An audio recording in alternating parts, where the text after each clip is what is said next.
Hey everyone, welcome back to another night of WTF Dreams. Tonight we're stepping into the twisted, paint-splattered studios of history's most tormented artists, the ones who looked at their worst nightmares and thought, you know what? This would make a beautiful painting. I'm talking about artists who transformed their darkest visions into immortal masterpieces. From Goya's demonic creatures to Dalí's melting clocks, we're exploring how dreams and nightmares have haunted the greatest creative minds throughout history. So, before you settle in with your favorite pillow, take a moment to hit that like button and subscribe, but only if you actually enjoy these bizarre art stories. And drop a comment letting me know where you're watching from tonight and what time it is. I always love seeing our global community of insomniacs checking in from every corner of the world. Now grab your coziest blanket, dim those lights, and prepare to drift off to stories of creativity born from pure terror. And hey, if you fall asleep somewhere in the middle of this, that's exactly what we're going for. Though, honestly, some of these artistic nightmares are so wild they might keep you awake longer than planned. You know what fascinates me about artists? They're the only people who can wake up from a horrifying nightmare and think, I need to paint this immediately. While the rest of us are just grateful to be conscious again, these creative minds are reaching for their brushes, desperate to capture the darkness that visited them in sleep. Art doesn't just reflect dreams, it births them. And sometimes those dreams are darker than anything we could imagine while awake. Let's start with what might be the most famous case of nightmares becoming art, involving a Spanish painter whose visions were so disturbing they literally changed how the world sees horror. Let me paint you a picture, folks, and trust me, it's going to be a dark one. We're talking about Francisco Goya, a man who didn't just have nightmares, he lived in them. And then, because he was apparently a glutton for punishment, he decided to paint them all over his dining room walls. Yeah, you heard that right. While most of us are trying to forget our bad dreams over morning coffee, Goya was literally wallpapering his house with his worst fears. Picture this. It's 1819 in Madrid, and Francisco de Goya y Lucentes is having what you might generously call a rough patch. The guy's 73 years old, stone deaf from a mysterious illness that nearly killed him in his 40s, and he's just lived through the most brutal war Spain has ever seen. Napoleon's invasion, the Peninsular War, imagine The Walking Dead, but with more cannons and less zombies. Goya witnessed executions, mass graves, families torn apart by violence so savage it makes modern horror movies look like children's cartoons. Now, most people would retire to somewhere peaceful after experiences like that. Maybe take up gardening, write memoirs, play with grandchildren, but not our Francisco. No, this absolute madman decides to buy a house on the outskirts of Madrid, a place called Quinta del Sordo, which literally translates to House of the Deaf Man. The irony wasn't lost on anyone, including Goya himself. It's like the universe was making a very dark joke at his expense. The house itself was nothing special, a modest two-story villa with thick walls and small windows. But it was isolated, surrounded by fields and far from the noise of the city. Of course, noise wasn't really an issue for Goya anymore. Since losing his hearing, he'd been living in a world of complete silence, which might sound peaceful until you realize that silence can be its own kind of hell. When you can't hear the outside world, your inner world gets very, very loud. And that's where the nightmares really began to take hold. Not just regular nightmares, mind you. These were the kind of dreams that grab you by the throat and refuse to let go. The kind that make you question whether you're actually asleep or if reality has just decided to take a very dark turn. The most famous of these nightmares, the one that would eventually become Saturn devouring his son, started visiting Goya in the winter of 1819. Picture this. He's lying in his bed, probably around 3 in the morning, when suddenly he's not in his bedroom anymore. He's in this vast, oppressive void, darker than anything you've ever imagined. The darkness isn't just absence of light, it's presence of something else, something hungry and waiting. Then emerging from this cosmic blackness, there's this figure. Massive, grotesque, with wild hair and eyes that burn with a mixture of madness and terrible awareness. It's Saturn, the Roman god, but not the noble deity from classical mythology. This is Saturn as primal horror, as the embodiment of time itself, devouring everything in its path. And in his massive, gnarled hands, he's holding a human body, headless, arms already torn away, blood streaming down his chin as he takes another bite. But here's where it gets really disturbing. In the dream, Goya realizes that the face of this cannibalistic god is his own face, aged and twisted with horror. He's watching himself devour his own artistic legacy, his own creative children, consumed by time and madness and the weight of everything he's witnessed. The taste of blood is in his mouth, metallic and warm. The texture of flesh between his teeth, and the worst part, he can't stop. Even though he's disgusted by what he's doing, even though he's screaming inside, his dream self keeps eating, keeps destroying, keeps consuming. When he wakes up, and this is where Gaia's particular brand of genius kicks in, he doesn't just lie there traumatized. He doesn't write about it in a journal or tell a friend. No, this 73-year-old deaf man gets out of bed, grabs his paints, and starts working directly on the wall of his dining room. Not on a canvas that he can hide or sell or give away. On the wall itself, making it a permanent part of his living space. The painting he creates is massive, nearly 5 feet tall, and it's every bit as disturbing as the nightmare that inspired it. Saturn's eyes are wild, bulging with a kind of desperate hunger. His hair is matted and wild, his body gaunt but powerful. The headless body in his hands is painted with brutal realism. You can see the torn flesh, the dripping blood, the way the arms dangle lifelessly. But it's the expression on Saturn's face that really gets to you. It's not just savage, it's aware. This is a creature that knows exactly how monstrous it is, but can't stop itself. Goya didn't use traditional painting techniques for this piece. Sometimes he'd scrape the paint with his palette knife, creating these rough, violent textures. Other times he'd use his fingers, smearing the paint like he was literally wrestling with the image. Neighbors would later report seeing strange shadows moving across his windows at night, hearing scraping sounds like claws on stone. Was he trying to trap the nightmare on the wall? Or was he inviting it to stay? And this wasn't a one-time thing.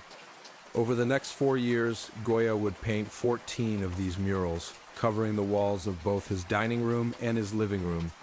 Each one was born from a different nightmare, each one more disturbing than the last. There's the dog, which shows just a dog's head emerging from what looks like a vast, sandy slope, staring up at something we can't see. In Goya's dreams, he described feeling buried alive, the weight of earth pressing down on him, and this dog was like his spirit trying to break free, but forever trapped. Then there's 2 old men eating soup, where these skeletal figures hunch over bowls, their faces gaunt and menacing. This came from dreams of the famine that followed the war, where Goya saw himself starving among the dead, reduced to something barely human. The bizarre element? In the dream, the soup they're eating is made from ground bones of war victims, and they know it, but they're too hungry to care. Or consider Witch's Sabbath, this chaotic scene of demonic figures gathered around a goat-like devil. The nightmare behind this one is particularly twisted. Goya dreamed he was floating in a sea of blackness, surrounded by flying witches who weren't evil or threatening. They were mocking him, cackling about his deafness, his isolation, his fading relevance as an artist. It's like his subconscious was taunting him, saying, "You're done, old man. Nobody cares about your art anymore." But he paints it with such vivid detail, their wrinkled skin, the glowing eyes, the sense of movement, that you can almost hear the laughter, even though Goya couldn't. The historical context makes these nightmares even more powerful. This wasn't just some artist having a bad night. Goya was living through the collapse of the world he'd known. He'd started his career as a court painter, creating beautiful, flattering portraits of Spanish royalty. But the Spain of his youth was gone, destroyed by war and political upheaval. Ferdinand VII was back on the throne, but he was a tyrant who'd restored the Inquisition and was hunting down anyone who'd supported liberal ideas during the war. Goya, who had once painted for the court, now despised everything it represented. His nightmares often featured themes of tyranny and madness. There's Judith and Holofernes, where the biblical heroine is beheading the Assyrian general, but in Goya's version, both figures look almost demonic. The nightmare behind this one involved Goya watching endless cycles of violence, where victims became perpetrators, where justice became revenge, where there was no end to the bloodshed.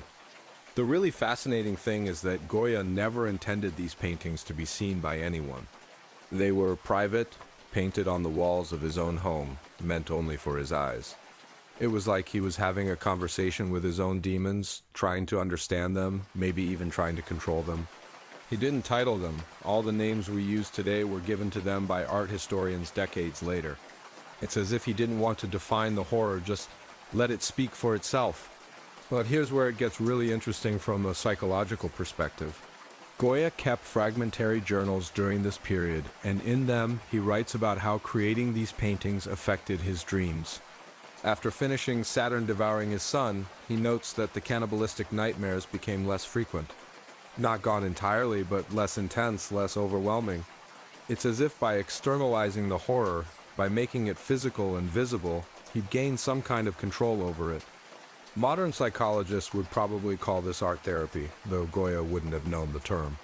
He was essentially doing what trauma therapists now recommend, taking the internal chaos and making it external, giving it form and shape so it can be confronted and processed.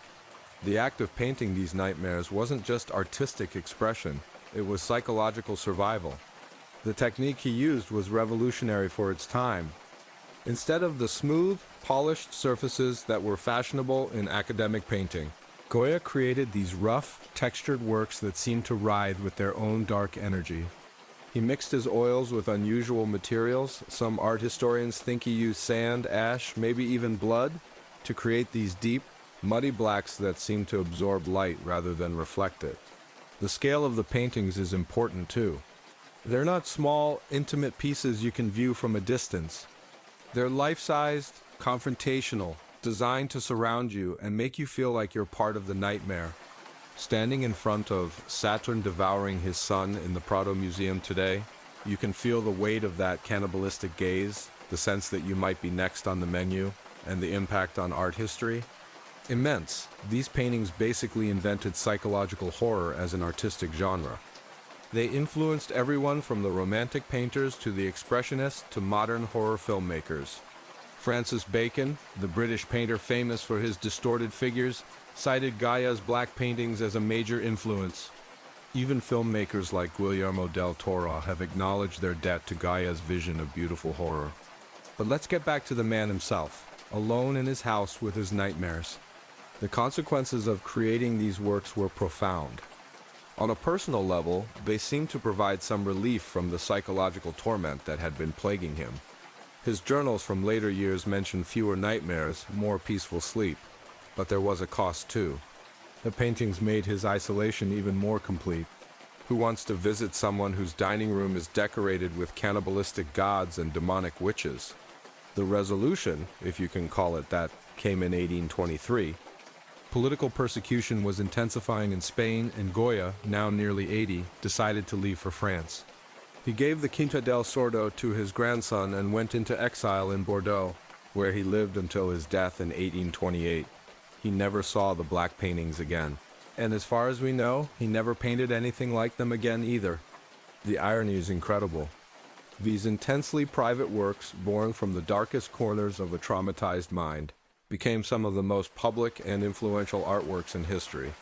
They were discovered when the house was sold after Goya's death, and in 1874, they were transferred from the walls to canvas and eventually ended up in the Prado Museum in Madrid, where millions of people have seen them. What strikes me most about this story is how Goya found a way to transform his deepest fears into something eternal. He took the things that were literally haunting him and made them into works of art that would outlive him by centuries. In a way, he achieved a kind of immortality through his nightmares. And maybe that's the real lesson here. We all have our demons, our dark thoughts, our fears that visit us in the night.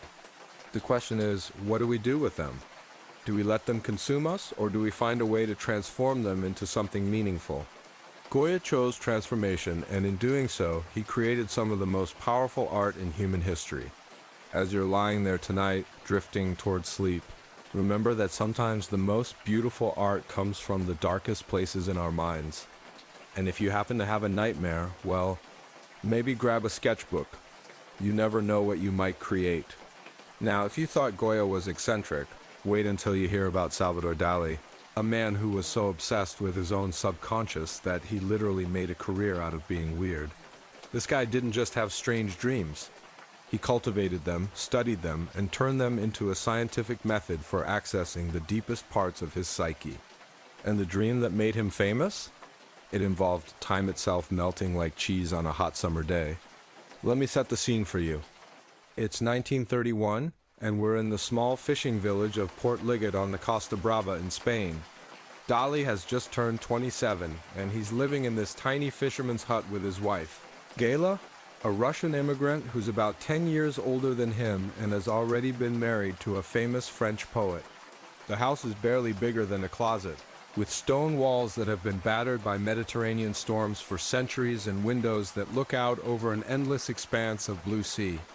Dalí has been experimenting with what he calls the paranoia critical method, basically a technique for inducing hallucinations while awake, inspired by his study of Freud's theories about the unconscious mind. He's been staying up for days at a time, staring at stains on the wall, trying to see faces and figures emerge from random patterns. He's eating strange combinations of foods, sleeping in uncomfortable positions, doing everything he can to break down the barriers between his conscious and unconscious mind. And on this particular night in late August, something extraordinary happens. Dalí has been awake for nearly 36 hours, sustained by nothing but strong coffee and his own manic energy. He finally collapses into bed around 2 in the morning, and that's when the dream begins. He finds himself standing in a vast desert landscape that somehow looks familiar, though he's never been to a desert in his life. The sky is that particular shade of blue-gray that you only see just before dawn, and there's this oppressive heat that seems to be coming from the ground itself. The landscape is dotted with these weird, gnarled trees that look like they're made of bone, and in the distance, there are these massive cliff formations that seem to be melting like wax candles left too long in the sun. But here's where it gets really strange. As Dalí walks through this landscape, he begins to notice that time itself has become a physical substance. There are clocks everywhere, pocket watches, grandfather clocks, alarm clocks, but they're all wrong. They're soft, pliable, dripping from tree branches like honey. When he reaches out to touch one, his finger goes right through it, and he can feel the minutes and seconds flowing between his fingers like warm butter. The really disturbing part comes when Dalí realizes what's happening to him personally in this dream. He's aging rapidly as he watches the clocks melt. His famous mustache, which at this point in his life is already becoming his trademark, starts to droop and fall out. His skin becomes wrinkled and saggy, his back hunches over, and he can feel his own life force dripping away along with the melting time. But here's the thing about Dalí. Even in the middle of what should be a terrifying nightmare about mortality and the passage of time, he's fascinated rather than frightened. He's actually enjoying the sensation of watching reality become fluid and malleable. He starts playing with the melting clocks, stretching them, folding them, molding them into different shapes. It's like he's discovered that time isn't this rigid, unchangeable force, it's just another medium for artistic expression. The dream reaches its climax when Dalí finds himself face to face with his own reflection in a pool of what he initially thinks is water, but turns out to be liquid time. The reflection shows him as an old man, ancient and withered, but there's something peaceful about it. He's not afraid of aging or dying anymore because he's realized that time is just an illusion, a construct that can be manipulated and transformed through the power of artistic vision. When he wakes up, Dalí doesn't just lie there trying to process what he's experienced. No, this guy jumps out of bed and immediately starts sketching. He's got notebooks scattered all over the tiny house, and he's frantically trying to capture the exact texture of melting time before the memory fades. He spends the next 3 days experimenting with different painting techniques, trying to figure out how to make oil paint look like it's literally melting off the canvas. The breakthrough comes when Dalí remembers watching a piece of camembert cheese melt in the Spanish sun during a picnic with Goya. The way the cheese became soft and pliable, the way it seemed to flow like liquid while still maintaining its basic shape, That's exactly what he'd seen in his dream. So he starts painting clocks that have the same consistency as melted cheese, using techniques that make the paint itself look like it's dripping and flowing. The result is The Persistence of Memory, probably the most recognizable surrealist painting ever created. It's a relatively small canvas, only about 9 by 13 inches, but it contains an entire universe of meaning. The landscape is clearly based on the cliffs near Port Liggett, but everything else is pure dream logic. There's a dead tree in the foreground with a clock draped over one of its branches like a piece of fabric. Another clock is melting over the edge of what looks like a rectangular platform or table. A third clock is hanging from another branch, and there's a closed orange pocket watch that's covered with black ants, a recurring symbol in Dalí's work that represents decay and death. But the most unsettling element is the fleshy, formless shape in the center of the painting. It's pink and organic looking, like a deflated balloon or a piece of raw meat, and it has what appear to be eyelashes growing out of it. Art historians have debated for decades about what this shape represents, but Dalí himself said it was a soft self-portrait, his own face melted and distorted by the passage of time. The painting technique is absolutely crucial to the effect. Dalí painted with incredible precision, using tiny brushes to create surfaces so smooth they look almost photographic. But then he uses this hyperrealistic technique to depict completely impossible scenes. The contradiction between the realistic style and the surreal content creates this cognitive dissonance that makes viewers feel like they're looking at something that could be real, even though they know it's not. The historical context makes this dream even more significant. Dalí was living through a period of incredible social and political upheaval in Europe. The Spanish Civil War was brewing, World War II was on the horizon, and the entire social order that had existed for centuries was beginning to crumble. Einstein's theory of relativity had revolutionized how people thought about time and space, and Freud's psychoanalytic theories were changing how people understood the human mind. In this context, Dalí's melting clocks weren't just weird dream imagery, they were a visual representation of how the modern world was experiencing time. The old certainties were melting away, linear time was becoming fluid and subjective, and reality itself was becoming more like a dream than a fixed, objective truth. The consequences of this single dream were enormous, both for Dalí personally and for the art world in general. On a personal level, creating The Persistence of Memory established Dalí as one of the leading figures of the surrealist movement. André Breton, the founder of surrealism, had initially been skeptical of Dalí because he was Spanish rather than French, but the melting clock's painting convinced him that Dalí was a true visionary. The painting also changed how Dalí approached his own mortality. In interviews later in life, he said that the dream had cured him of his fear of death. He'd seen his own aging and dissolution in the dream, but he'd also seen that time was just another artistic medium that could be manipulated and transformed. Death wasn't an ending, it was just another form of metamorphosis. For the art world, The Persistence of Memory became the iconic image of surrealism. It appeared on everything from album covers to coffee mugs to t-shirts, and it influenced countless other artists who were trying to visualize the impossible. The painting showed that dreams could be translated into visual form without losing their essential dreamlike quality. But let's dig deeper into the bizarreness of Dalí's approach to dreaming. This wasn't just a guy who happened to have vivid dreams. He was scientifically studying his own unconscious mind. He kept detailed dream journals, recording not just the visual content of his dreams, but also the emotional and sensory experiences. He noted the temperature of dream environments, the texture of dream objects, even the taste of dream foods. Dalí also experimented with what he called microsleep, brief moments of unconsciousness that occur when you're extremely tired. He would sit in a chair holding a heavy key over a metal plate, and when he started to fall asleep, the key would drop and the sound would wake him up. But in those few seconds of microsleep, he could access dream imagery that he would then use in his paintings. The really fascinating thing is that Dalí's approach to dreams was influenced by his study of contemporary science.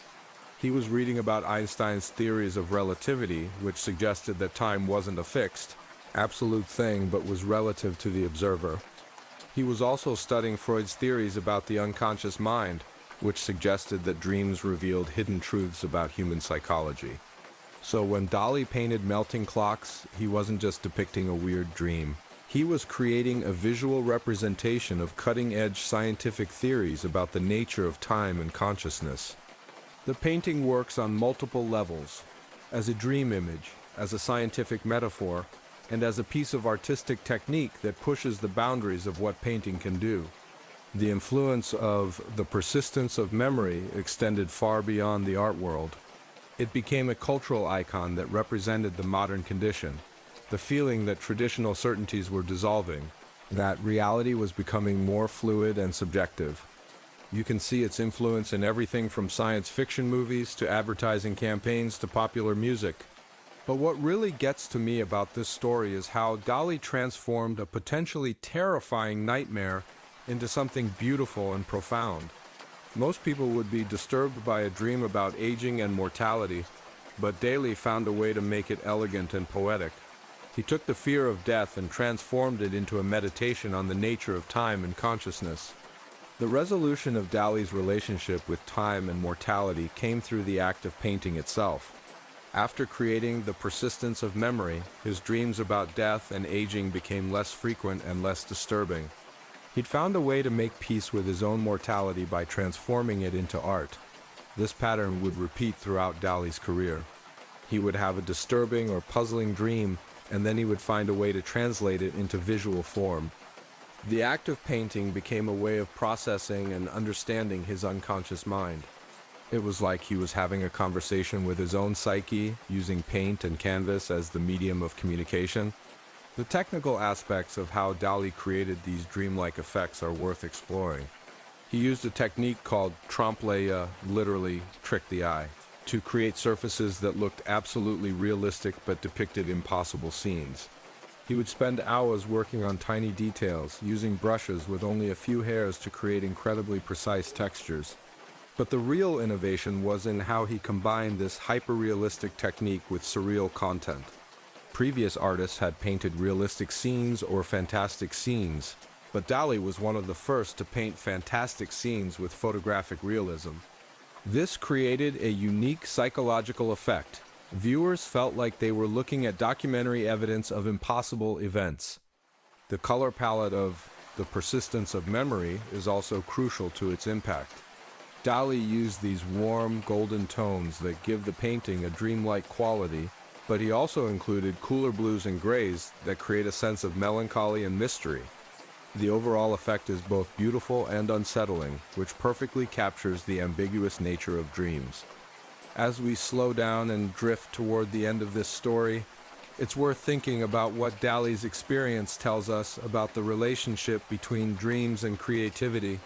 He showed that dreams aren't just random neural firings, they're a form of unconscious problem solving, a way for the mind to work through complex ideas and emotions that can't be processed during waking hours. The really remarkable thing is that Dalí didn't just passively receive these dream insights, he actively cultivated them. He turned dreaming into an art form, a scientific method, a way of accessing truths that couldn't be reached through rational thought alone. In doing so, he created some of the most memorable and influential art of the 20th century. And maybe that's the lesson here. Instead of dismissing our dreams as meaningless nonsense, maybe we should pay attention to them. Maybe they're trying to tell us something important about ourselves, about our fears and desires, about the nature of reality itself. Dalí certainly thought so, and he built an entire career on that belief. So the next time you have a weird dream about time melting or reality becoming fluid, remember Salvador Dalí. Maybe your unconscious mind is trying to show you something profound about the nature of existence. And maybe, just maybe, you should grab a paintbrush and see what happens. You know what's truly unsettling? An artist who paints dreams that look like they came from another dimension entirely? We're talking about Hieronymus Bosch, a Dutch painter from the late 15th century who apparently had the most creatively disturbing nightmares in human history. This guy didn't just paint weird stuff, he painted an entire alternate reality where the laws of physics, biology, and basic common sense went to die. Picture this, it's 1503 in the small town of Bosch in the Netherlands. Yeah, that's where he gets his name from, because apparently medieval people weren't very creative with surnames. Hieronymus Bosch van Aken is about 53 years old, and he's been having the same recurring nightmare for 3 straight weeks. Not just any nightmare, mind you. This is the kind of dream that makes you question whether reality is just a thin veneer over something much stranger and more terrifying. But here's the really fascinating part about Bosch's background. This wasn't some starving artist living in a garret. The guy came from a family of painters, had a successful workshop, and was actually quite prosperous.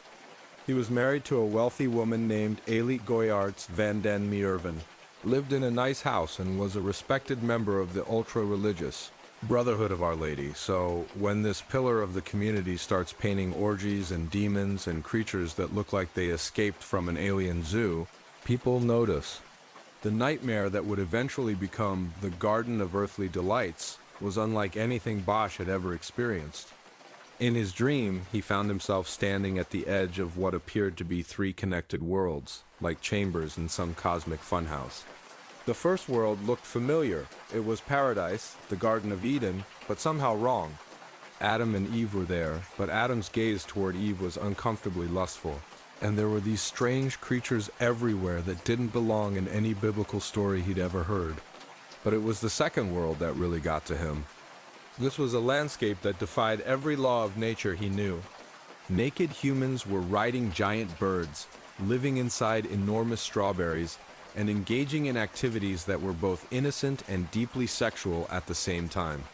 There were creatures that were half human, half animal, fountains made of impossible architecture, and fruit so large that people could climb inside it. The really disturbing part of the dream wasn't the nudity or the strange creatures, it was the atmosphere. Everyone in this middle world seemed perfectly happy, like they were living in paradise. But Bosch could sense something fundamentally wrong about it all. It was like watching people enjoy a feast while knowing the food was poisoned. The pleasure was real, but it was also a trap. The third world in his dream was pure nightmare fuel.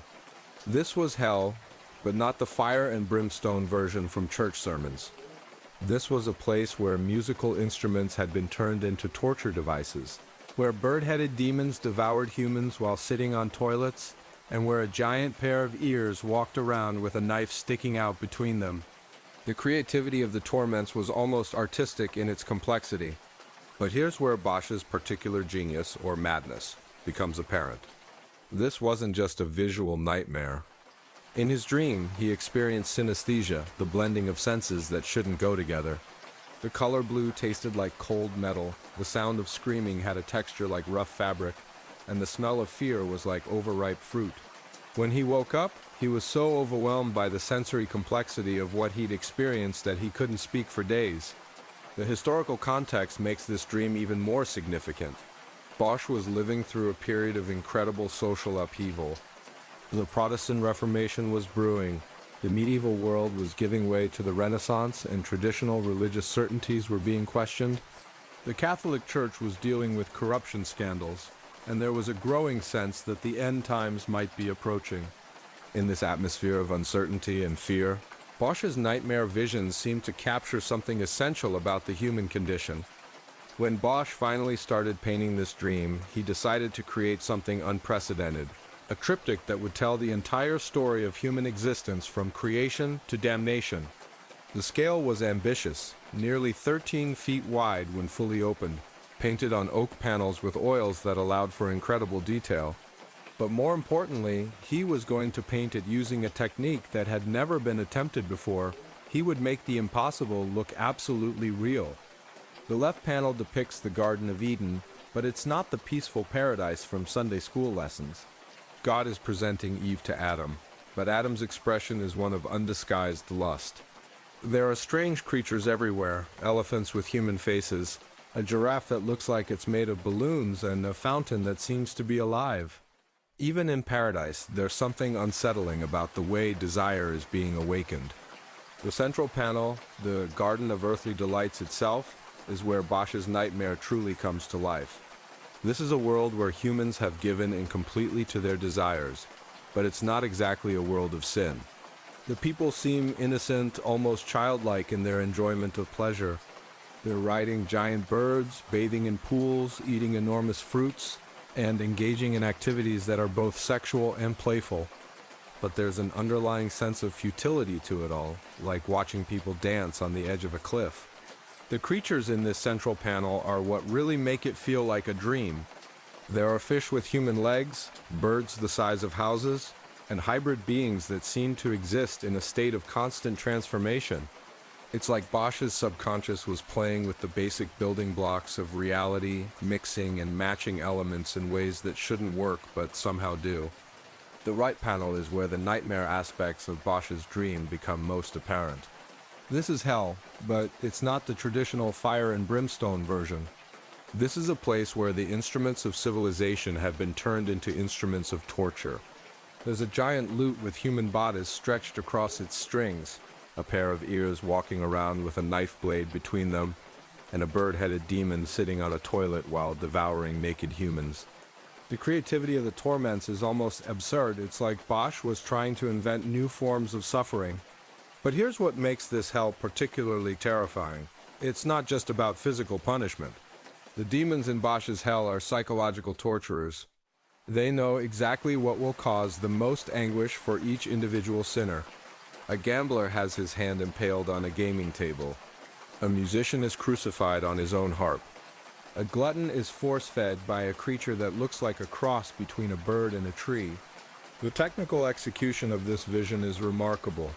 Bosch painted with incredible precision, using tiny brushes to create details so fine they're almost microscopic.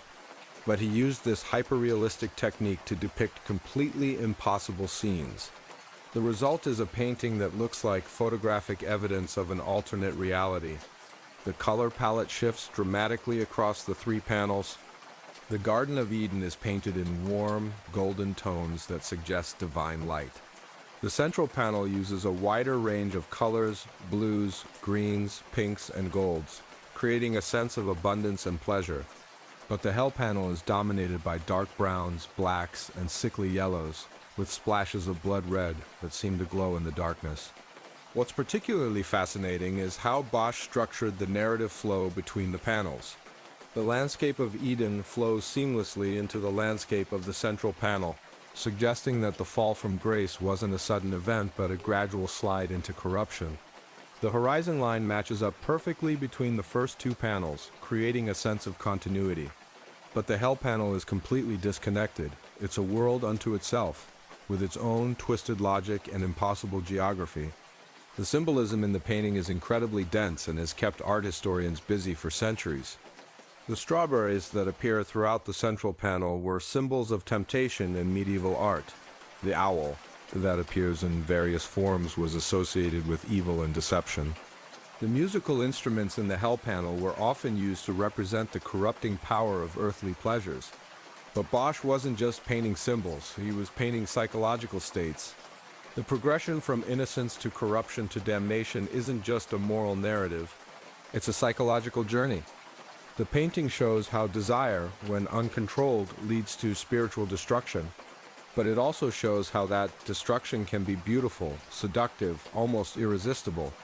The influence of this single painting on Western art cannot be overstated.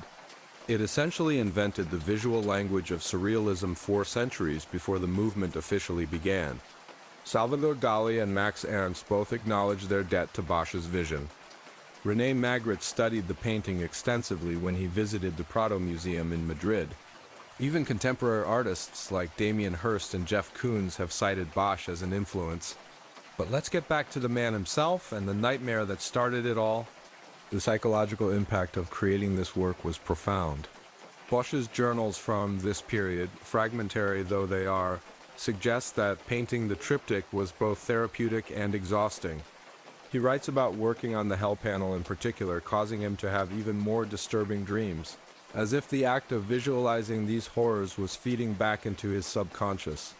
The most disturbing aspect of the central panel, according to Bosch's own notes, was how pleasurable it looked. In his original nightmare, he knew that the people in the garden were doomed, but they seemed so happy that he began to question whether ignorance might be a form of bliss. This moral ambiguity, the idea that sin might be more attractive than virtue, was revolutionary for its time. The creatures in Bosch's nightmare weren't just random monsters, they were symbolic representations of human desires taken to their logical extremes.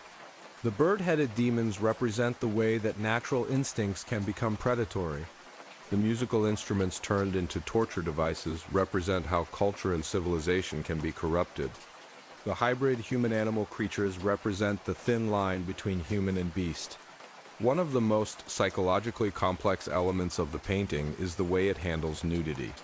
The naked figures in the central panel aren't pornographic, they're innocent, almost childlike. But their innocence makes their eventual damnation even more tragic. It's like Bosch was saying that corruption doesn't come from evil intentions, but from the simple act of giving in to natural desires.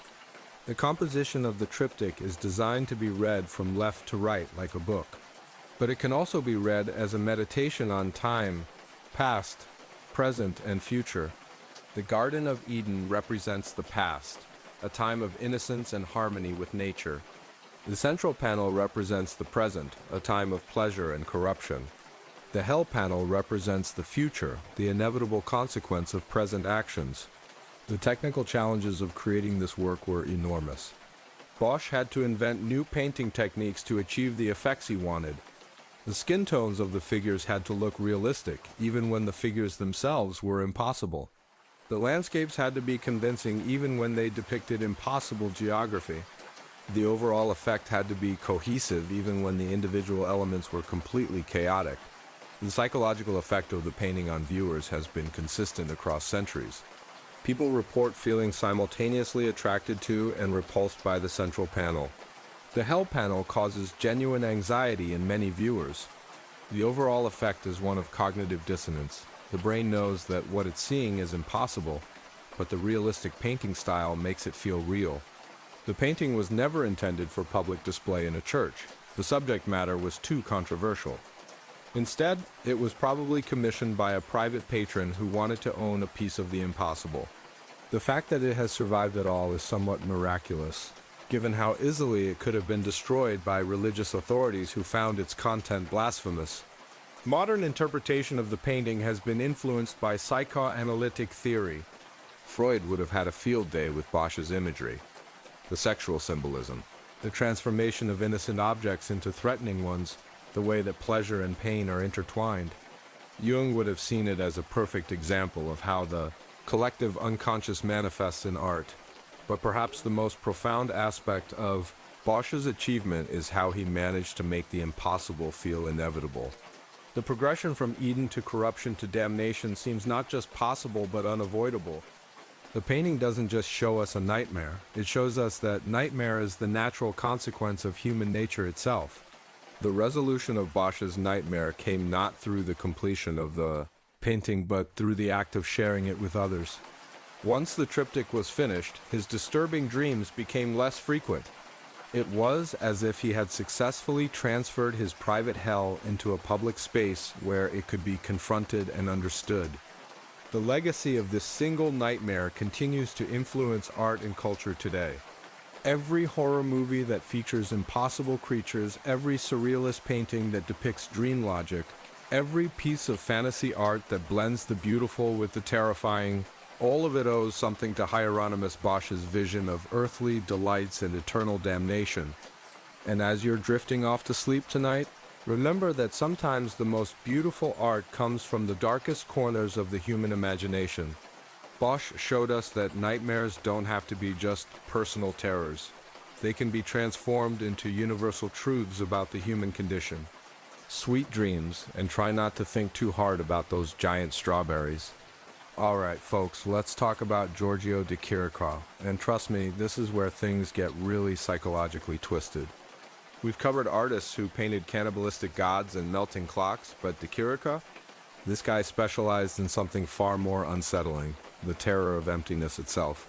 He painted nightmares about nothing happening, about spaces that felt wrong, about the crushing weight of existence when you're completely, utterly alone. Picture this, it's 1910 in Florence, Italy, and Giorgio de Chirico is 22 years old. walking through the Piazza Santa Croce on what should be a perfectly normal autumn afternoon. But here's the thing, De Chirico isn't having a normal day. He's just recovered from what he calls a long and painful intestinal illness. Basically, months of being bedridden with stomach problems that left him weak, disoriented, and seeing the world through a haze of pain medication and fever dreams. Now, you have to understand De Chirico's background to appreciate just how messed up his psychological state was at this point. This guy was born in Greece to Italian parents, so he never quite belonged anywhere. His father died when he was young, leaving him with this deep-seated fear of abandonment. He'd studied philosophy, particularly Nietzsche and Schopenhauer, those cheerful German philosophers who basically argued that existence is meaningless suffering. And he'd been having chronic health problems that left him feeling disconnected from his own body, like he was floating outside himself, watching his life happen to someone else. So there he is, walking through this beautiful Renaissance square, when suddenly something shifts. The late afternoon light hits the buildings at just the wrong angle, casting these impossibly long shadows that seem to stretch into infinity. The piazza, which should be bustling with people, is almost empty. Just a few distant figures who look more like mannequins than humans. And De Chirico feels this overwhelming sense of what he'll later call metaphysical anxiety, not fear of anything specific, but terror at the very fact of existing in a universe that makes no sense. That night, he has the first of what will become a series of recurring nightmares that will define his entire artistic career. In his dream, he finds himself in an empty Italian piazza that looks familiar but wrong, like someone has taken a real place and subtly rearranged all the proportions. The buildings are too tall, the shadows fall in directions that defy the laws of physics, and there's this overwhelming silence that feels almost solid, like it's pressing down on him from all sides. But here's the really disturbing part. He's not alone in these dream spaces. There are other figures there, but they're not quite human. They look like classical statues that have somehow come to life, or like mannequins with vaguely human features. They're standing around in these impossible architectural spaces, not doing anything, just existing, and somehow their mere presence is more terrifying than any monster or demon could be. The nightmare that would eventually become the mystery and melancholy of the street was particularly haunting. In this dream, De Chirico finds himself walking down a long arcade, one of those covered walkways with arches that you see all over Italy. The arcade seems to stretch on forever, with these perfect classical arches creating a rhythm of light and shadow. But as he walks, he realizes that he's being followed by something he can't quite see. Every time he turns around, there's nothing there, just empty space and those geometric shadows. But he can hear footsteps that don't match his own, can sense movement in his peripheral vision. It's like being stalked by the architecture itself, like the buildings are alive and watching him. And then, at the end of the arcade, he sees a small figure, maybe a child, maybe a dwarf, it's impossible to tell, pulling a hoop and stick, completely oblivious to the metaphysical horror surrounding them. The really twisted thing about De Chirico's nightmares is that they weren't about violence or death or any of the usual nightmare subjects. They were about existential dread, the fear that existence itself might be hollow, that reality might be just a thin veneer over an endless void. In his dream journals from this period, he writes about feeling like he's living in a stage set, like the world is just painted scenery that could collapse at any moment, revealing the emptiness behind it. The historical context makes these nightmares even more significant. De Chirico was living through the collapse of the old European order. World War I was approaching, the certainties of the 19th century were crumbling, and there was this growing sense that civilization itself might be just an illusion. Einstein's theories of relativity were suggesting that space and time weren't fixed and absolute, and Freud's psychoanalysis was revealing that human consciousness itself was far stranger and more fragmented than anyone had imagined. In this atmosphere of uncertainty, De Chirico's nightmares seemed to capture something essential about the modern condition. His dream spaces weren't just personal fears, they were visual representations of what it felt like to live in a world where all the old certainties had evaporated. The empty piazzas, the impossible shadows, the faceless mannequins. They were all symbols of a civilization that had lost its soul. When de Chirico started painting these nightmares, he developed what he called metaphysical painting, a technique that used hyperrealistic detail to depict completely impossible scenes. He painted with the precision of a Renaissance master, but he used that precision to create spaces that defied logic and reason. The result was a kind of visual cognitive dissonance that made viewers feel the same metaphysical anxiety that plagued his dreams. Take The Enigma of an Autumn Afternoon, the painting that essentially launched the entire metaphysical art movement. It shows a typical Italian piazza, but everything about it feels wrong. The shadows fall at impossible angles. The buildings seem to loom over the space like they're about to collapse. And there's this overwhelming sense of emptiness that feels almost apocalyptic. It's like looking at the world after everyone has mysteriously vanished, leaving only the architectural bones of civilization behind. The color palette de Chirico used was crucial to creating this sense of unease. He painted with these sickly yellows and oranges, colors that look like late afternoon sunlight but somehow feel poisoned. The shadows aren't just dark. They're this deep, velvety black that seems to absorb light rather than merely blocking it. And the sky is often this weird green-blue color that doesn't exist in nature, giving the whole scene an otherworldly, almost toxic atmosphere. But it was the objects he placed in these spaces that really made them feel like nightmares. There are classical statues with missing heads or limbs, trains that appear in impossible locations, clocks that show different times, and always those mannequins, faceless, featureless figures that seem to be waiting for something that will never come. Each object is painted with photographic precision, but their combination creates a sense of narrative that makes no logical sense. The psychological impact of these paintings was immediate and profound. When The Enigma of an Autumn Afternoon was first exhibited, viewers reported feeling dizzy, disoriented, even physically nauseous. The painting created what psychologists now recognize as a form of visual vertigo, the same sensation you might experience in a dream, when you realize that the laws of physics don't apply. De Chirico's technique for translating his nightmares into paint was methodical and almost scientific. He would wake up from one of these metaphysical dreams and immediately start sketching, trying to capture not just the visual elements but the emotional atmosphere. He developed a system of symbols. Towers represented aspiration and isolation. Trains represented the unstoppable passage of time. Statues represented the weight of history. Mannequins represented the dehumanization of modern life. But here's where it gets really interesting from a psychological perspective. De Chirico's nightmares weren't random. They followed a consistent internal logic that reflected his deepest fears and obsessions. The empty spaces represented his fear of abandonment and isolation. The impossible shadows represented his sense that reality itself might be unstable. The faceless mannequins represented his fear that modern life was turning people into automatons, stripped of individuality and authentic emotion. The influence of these nightmare paintings on subsequent art cannot be overstated. They essentially invented the visual language of surrealism decades before the movement officially began. Salvador Dalí studied de Chirico's work obsessively and credited him with showing how dreams could be, translated into paint without losing their essential dreamlike quality. René Magritte was so influenced by de Chirico that he initially tried to paint in exactly the same style before developing his own approach to visual paradox. The really fascinating thing is how de Chirico's personal psychological problems ended up anticipating some of the major concerns of 20th century art and philosophy.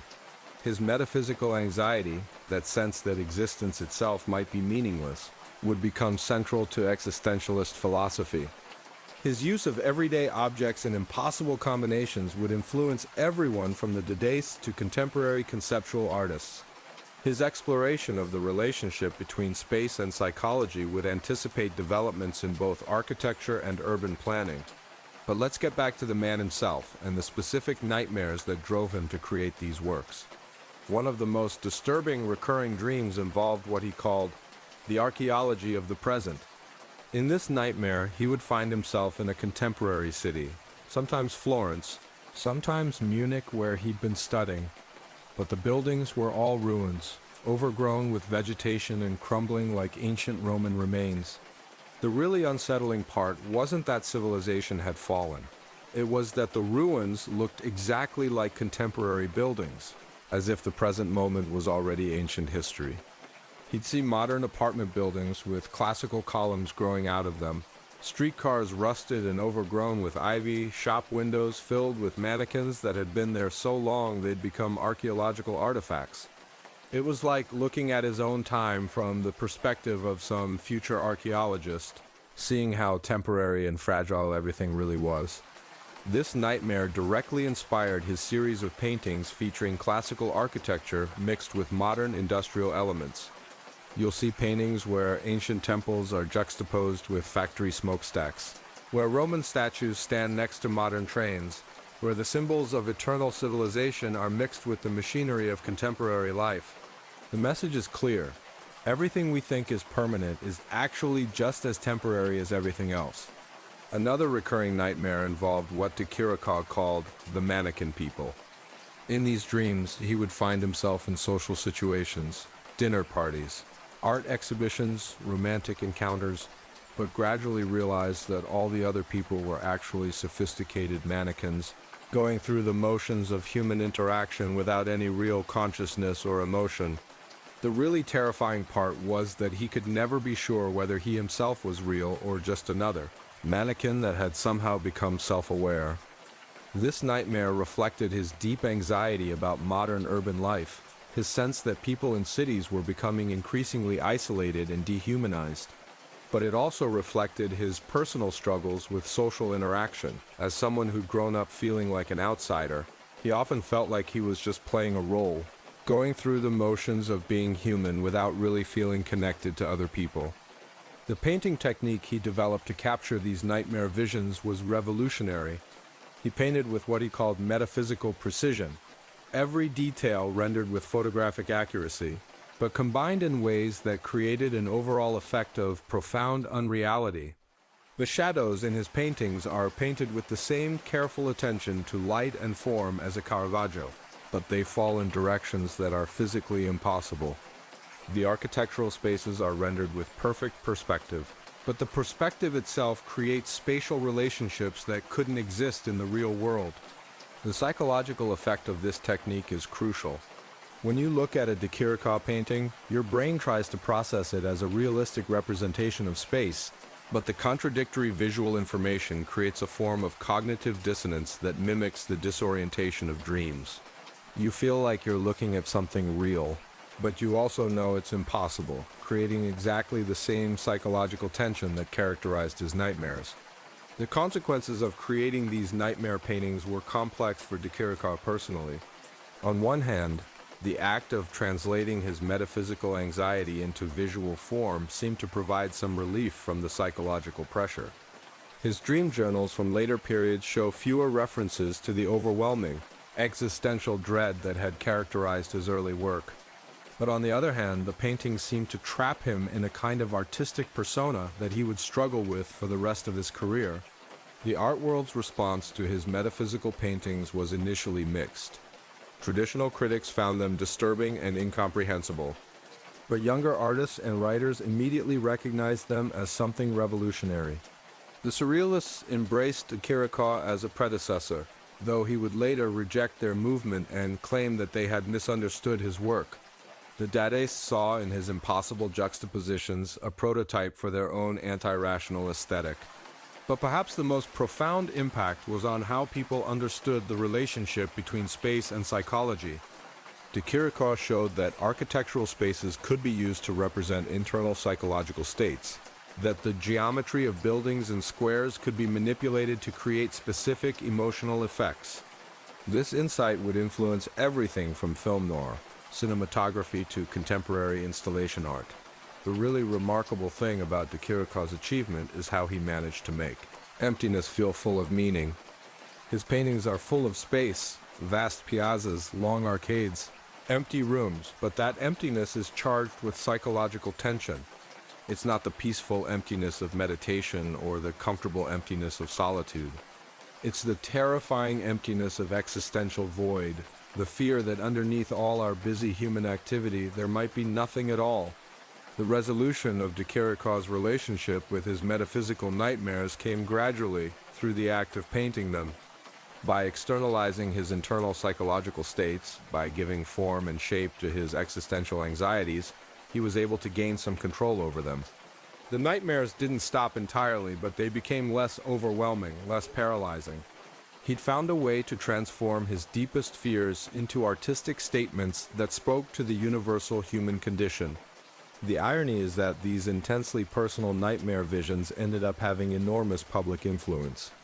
De Chirico's metaphysical paintings essentially created the visual vocabulary for representing psychological alienation, existential anxiety, and the uncanny aspects of modern urban life. Every film that uses empty spaces to create psychological tension, every photograph that captures the eerie quality of deserted city streets, every architectural project that plays with spatial disorientation, all of it owes something to de Chirico's nightmare visions. As you're lying there tonight, maybe in your own empty room with shadows falling across the walls, remember that sometimes the most profound art comes from the spaces between things, the silences, the emptiness, the moments when we're alone with our own existence and forced to confront the mystery of what it means to be alive in a universe that offers no easy answers. And if you happen to dream about empty piazzas or impossible shadows tonight, well, you're in pretty good company. Giorgio de Chirico turned those fears into some of the most influential art of the modern era. Sweet dreams, and try not to think too hard about whether the mannequins in your nightmares might actually be more real than you are. Let me tell you about Edvard Munch, a Norwegian artist who basically turned existential dread into high art. If you think your anxiety is bad, wait until you hear about this guy's nightmare that literally became one of the most recognizable images in the world. We're talking about the Scream, that twisted figure with its mouth agape and silent, terror that's been slapped on everything from coffee mugs to horror movie masks. But the story behind this icon of modern anxiety? It's darker and more personal than you might imagine. Picture this. It's January 22nd, 1892. And Edvard Munch is walking along a path near what was then called Christiania, now Oslo, with two of his friends. The guy's about 29 years old, and honestly, he's already been through more trauma than most people experience in a lifetime. His mother died of tuberculosis when he was just 5 years old. His beloved sister Sophie died of the same disease when he was 13. Another sister, Lavar, has been institutionalized for mental illness. His only brother would later die of pneumonia at 30. And his father? Well, Munch described him as temperamentally nervous and obsessively religious to the point of psychoneurosis. The man literally said he inherited the seeds of madness from his family. So there's Munch walking with his friends along this path that overlooks the Oslofjord, and the sun is setting. Now, this isn't just any sunset. The sky is turning this unnatural blood-red color that looks like something out of a horror movie. But here's where it gets really disturbing. Munch suddenly feels this overwhelming wave of anxiety and despair wash over him. He stops, exhausted, and leans against a fence while his friends continue walking. And that's when he hears it, or thinks he hears it. In his diary, he wrote, "I sensed a scream passing through nature. It seemed to me that I heard the scream. I painted this picture, painted the clouds as actual blood. The color shrieked. This became the scream." Think about that for a moment. He didn't just see something disturbing. He heard the entire natural world screaming in anguish. Now, what most people don't realize is that this wasn't just a one-time weird experience. Munch had been having recurring nightmares about cosmic horror for months leading up to this moment. In his private journals, he describes dreams where he'd find himself in vast, empty landscapes filled with an overwhelming sense of dread. The nightmares weren't about monsters or death. They were about the crushing weight of existence itself, the terror of being conscious in a universe that offers no comfort or meaning. The specific nightmare that inspired The Scream was particularly haunting. In his dream, Munch found himself walking through a world where everyone around him had faces like skulls, their mouths stretched open in silent screams. But here's the really disturbing part. He could hear their screams, even though their mouths made no sound. It was like the entire world was in agony, but the suffering was too profound to be expressed through normal human vocalization. The nightmare reached its climax when Munch realized that his own face had become one of these screaming skulls. He could feel his mouth stretching wider and wider, his features becoming more and more distorted, but no sound would come out. He was trapped in his own terror, unable to express it, unable to escape it. It was the nightmare of being completely alone with your own psychological pain. But here's what makes Munch's experience so psychologically complex. The real-world trigger for this nightmare wasn't random. The spot where he had his revelation has been identified by art historians as Ekeberg Hill, overlooking Oslo. And what made this location particularly loaded with psychological significance? There was a slaughterhouse nearby, and more importantly, there was a lunatic asylum at the foot of the hill where his sister Lavra Catherine was a patient. So when Munch stood there, hearing the scream of nature, he wasn't just experiencing a panic attack. He was confronting his deepest fears about his own mental health, his family's history of mental illness, and his terror of ending up like his sister. The red sky wasn't just a weird natural phenomenon.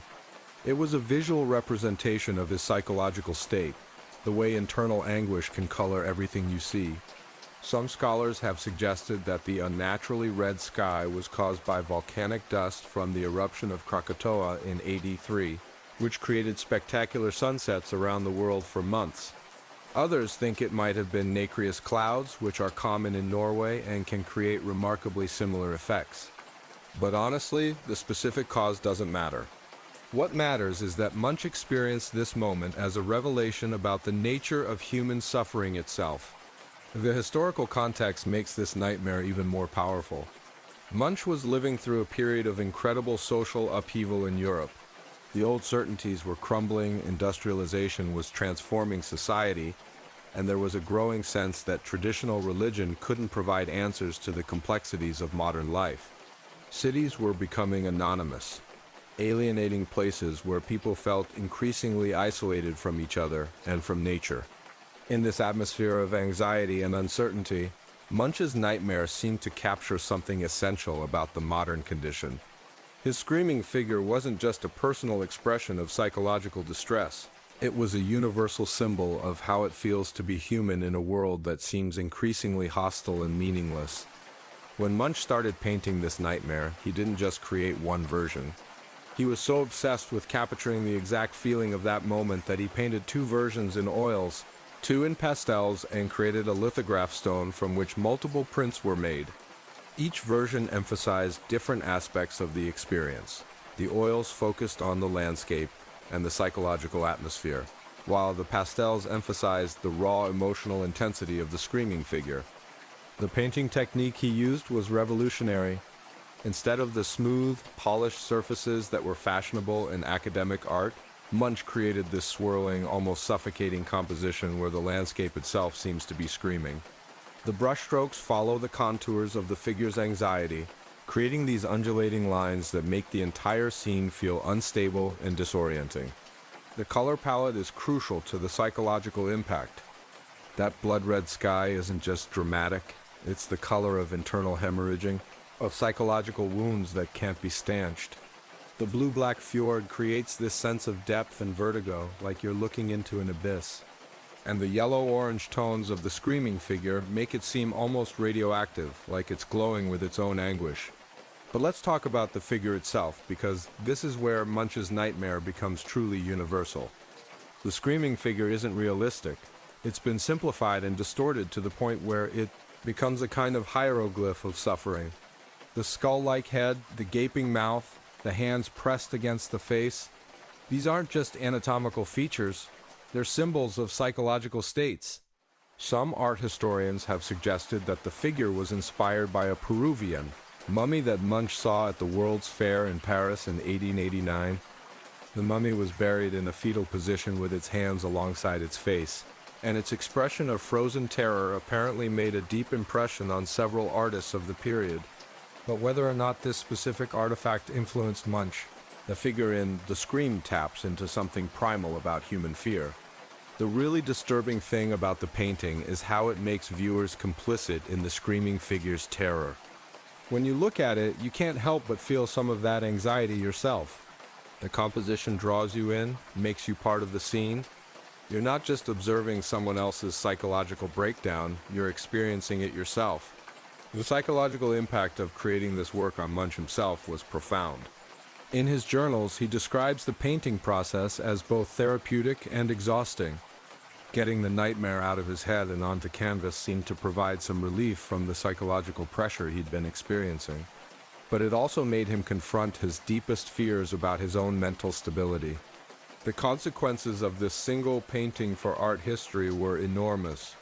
The Scream essentially invented the visual language of psychological expressionism. It showed that art could be used to represent internal emotional states rather than just external reality. The painting influenced everyone from the German expressionists to contemporary artists who work with themes of anxiety and alienation. But the cultural impact has been even more remarkable. The Scream has become the universal symbol of anxiety in the modern world. It appears on everything from fridge magnets to emoji. The figure has been referenced in horror movies, advertisements, and countless parodies. It's become shorthand for psychological distress in a way that no other artwork has achieved. What's particularly fascinating is how the painting has remained relevant across different historical periods. During the two world wars, it was seen as a prophetic vision of the horror that was to come. During the Cold War, it represented the anxiety of living under the threat of nuclear annihilation. In our current era of climate change and social media-induced anxiety, it seems more relevant than ever. The technical aspects of how Munch achieved these psychological effects are worth exploring. He used a technique called synthetism, combining elements from different sources to create a unified emotional impression. The landscape comes from his memories of specific places in Norway, but the sky is exaggerated and distorted to represent his internal state. The figure is simplified to its essential elements: mouth, eyes, hands, the parts of the body that most clearly express emotion. The composition is also crucial. The diagonal lines of the boardwalk create a sense of movement and instability. The curving lines of the sky and water create a sense of cosmic upheaval. The vertical format of the canvas makes the figure seem trapped, with no escape from the psychological pressure bearing down from above. The influence on popular culture has been extraordinary. The image has been endlessly reproduced, parodied, and referenced. But what's remarkable is how these reproductions often miss the point of the original. The coffee mug version of The Scream turns profound psychological suffering into a cute consumer object. The horror movie mask version emphasizes the scary aspects while ignoring the deeper existential themes. But maybe that's exactly why the image remains so powerful. It's become a kind of cultural touchstone that allows people to acknowledge their own anxiety and suffering without having to confront it directly. You can put The Scream on your t-shirt or your phone case as a way of saying, "I'm anxious too," without having to explain the specific nature of your psychological distress. The personal resolution for Munch came through the act of creating the painting itself. After completing The Scream, his journals show fewer references to the overwhelming existential dread that had characterized his earlier entries. He'd found a way to externalize his internal psychological state, to make it visible and shareable. The act of painting became a form of therapy, a way of processing trauma that couldn't be expressed through words alone. But the painting also trapped him in a certain artistic persona. For the rest of his career, Munch would be known as the artist of anxiety and death. His later works, while often beautiful and innovative, never achieved the same cultural impact as The Scream. It's as if he'd created such a perfect expression of modern anxiety that everything else he did seemed like a footnote. The irony is incredible. This intensely personal nightmare, born from Munch's specific psychological struggles and family history, became the universal symbol of human suffering. The painting that emerged from his most private moment of terror became one of the most public images in the world. What strikes me most about this story is how Munch transformed his deepest fear into his greatest achievement. He took the experience of hearing the world scream in anguish and made it into something that could communicate that same feeling to millions of other people. In doing so, he created a kind of artistic empathy, a way for people to recognize their own suffering in someone else's expression. The lasting power of the scream lies in its ability to make the internal external, to give form to feelings that seem too overwhelming to express. It's a reminder that sometimes the most profound art comes from the most painful experiences, and that sharing our psychological struggles can be a form of healing not just for ourselves, but for everyone who encounters our work. As you're lying there tonight, maybe feeling your own version of existential anxiety, remember that you're not alone in that feeling. Munch's nightmare became one of the most recognizable images in human history, precisely because it captured something that we all experience. The terror of being conscious in a universe that doesn't seem to care about our suffering. And if you happen to hear your own version of that cosmic scream tonight, well, maybe grab a sketchbook. You never know, your worst nightmare might become your greatest masterpiece. The world certainly needs more honest expressions of what it feels like to be human in these strange, anxious times. You know what's really unsettling? An artist who paints dreams that look completely normal but feel completely wrong. René Magritte specialized in what he called visual poetry, paintings that made perfect sense visually but created a deep sense of unease in viewers. This Belgian surrealist had a unique talent for making the ordinary seem absolutely terrifying, and it all started with a recurring nightmare that would haunt him for years. Picture this. It's 1928 in Brussels, and René Francois Ghislain Magritte is 30 years old, living in a modest apartment with his wife, Georgette. Now, Magritte wasn't your typical tortured artist. He dressed like a businessman, complete with bowler hat and three-piece suit, and he approached his art with the methodical precision of an accountant. But beneath that conventional exterior was a mind that experienced reality in ways that would make most people question their sanity. The nightmare that would eventually become the treachery of images, you know? The famous painting of a pipe with the text, "This is not a pipe," began visiting Magritte in the winter of 1928. In his dream, he found himself in a world where nothing was what it appeared to be. It wasn't a fantastical landscape filled with impossible creatures like Bosch or Dalí might paint. No, this was worse. It was a world that looked exactly like our world, but where the fundamental relationship between words and things, between images and reality, had completely broken down. In his nightmare, Magritte would reach for a pipe to smoke, but his hand would go right through it because it was just a painting of a pipe. He'd try to eat an apple, but it would turn out to be a green ball with "apple" written on it in careful script. Everything was a representation of something else, never the thing itself. Words floated in the air, completely disconnected from the objects they supposedly described. A clock on the wall showed the right time, but when he looked closer, it was just a photograph of a clock. Forever frozen at 3:15, the really disturbing part of these dreams wasn't the visual confusion, it was the philosophical vertigo they created. Magritte would wake up feeling like he couldn't trust his own perception. If objects in dreams could lie about what they were, how could he be sure that objects in waking life were telling the truth? Was the coffee cup he held in the morning actually a coffee cup, or just his mind's interpretation of visual and tactile data that might represent something entirely different? This wasn't just artistic whimsy. Magritte was living through a period when the very foundations of knowledge and reality were being questioned. Einstein's theories had shown that space and time weren't what they seemed. Freud had revealed that consciousness itself was largely an illusion, with most of our mental activity happening below the threshold of awareness. And philosophers like Ludwig Wittgenstein were demonstrating that language, the very tool we used to describe reality, was far more unstable and unreliable than anyone had imagined. In this context, Magritte's nightmares seemed to capture something essential about the modern condition. His dream world, where images and words couldn't be trusted, was a perfect metaphor for a civilization that was discovering that none of its fundamental assumptions about reality were as solid as they'd seemed. When Magritte started painting these dream visions, he developed what he called mental objects images that looked perfectly realistic but contained logical contradictions that forced viewers to question their assumptions about perception and meaning. The treachery of images is the perfect example. It's painted with photographic precision, Every detail of the pipe is rendered with meticulous accuracy.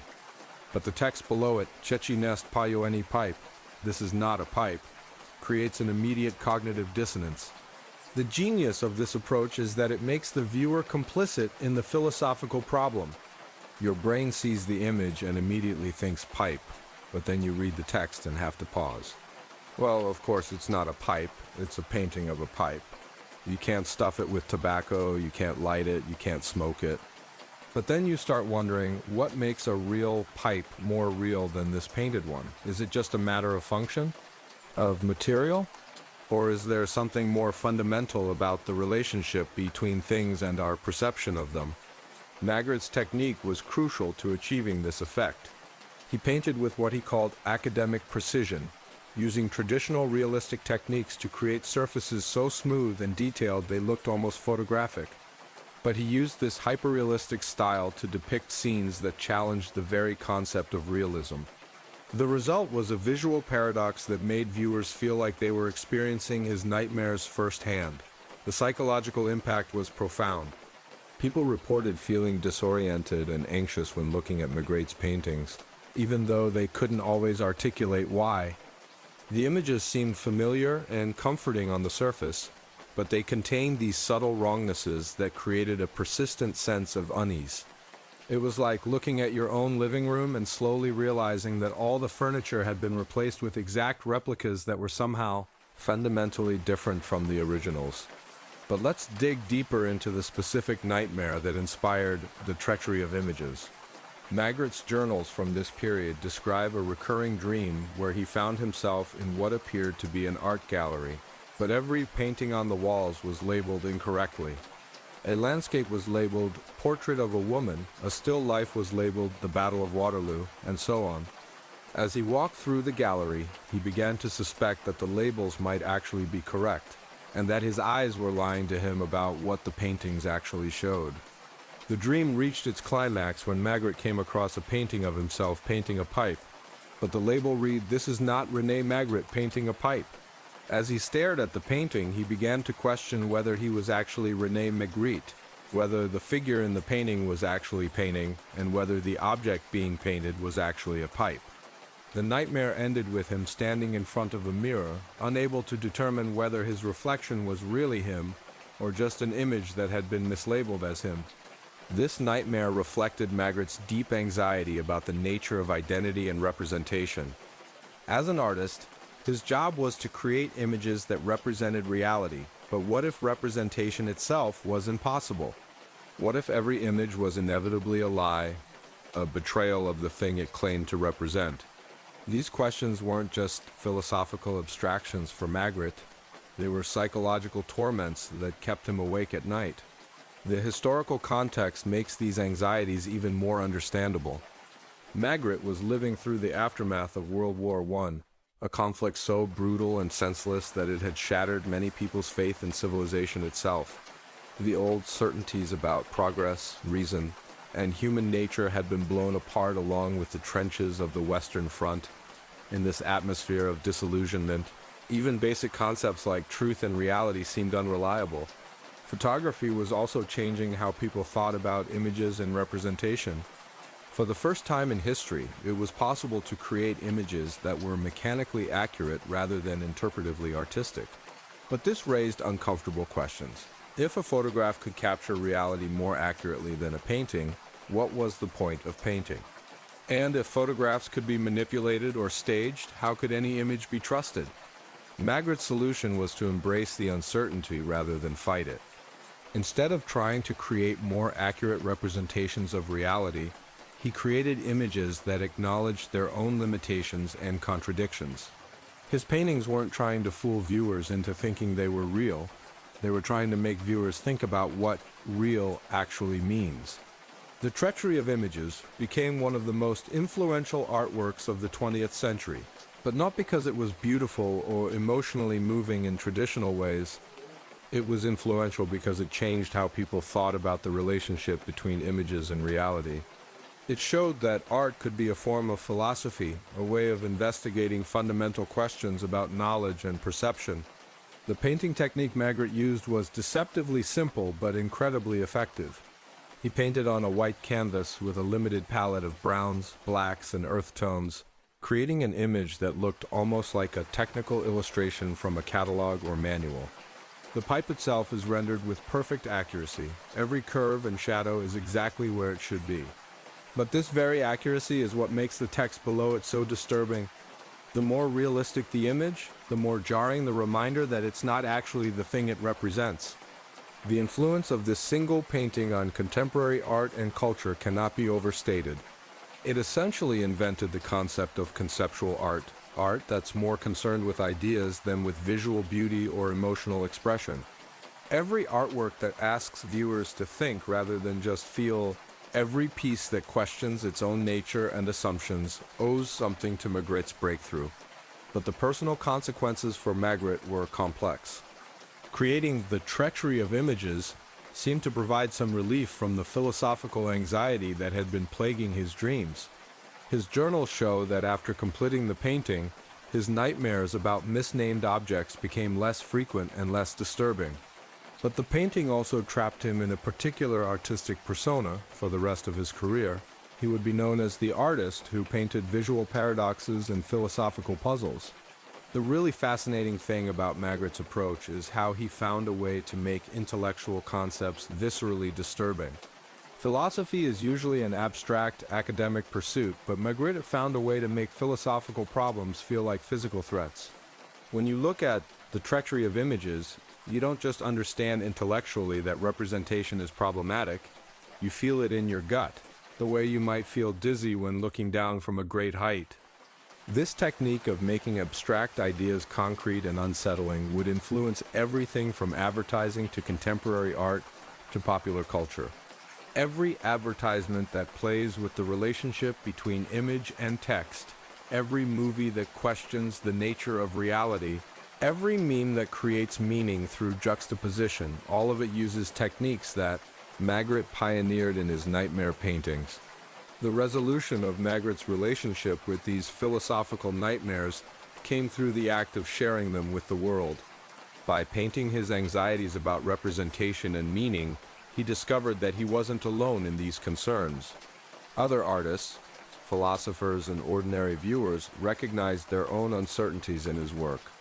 The nightmare became a shared cultural moment, a way for people to acknowledge collectively that reality might be stranger and more unstable than they'd previously thought.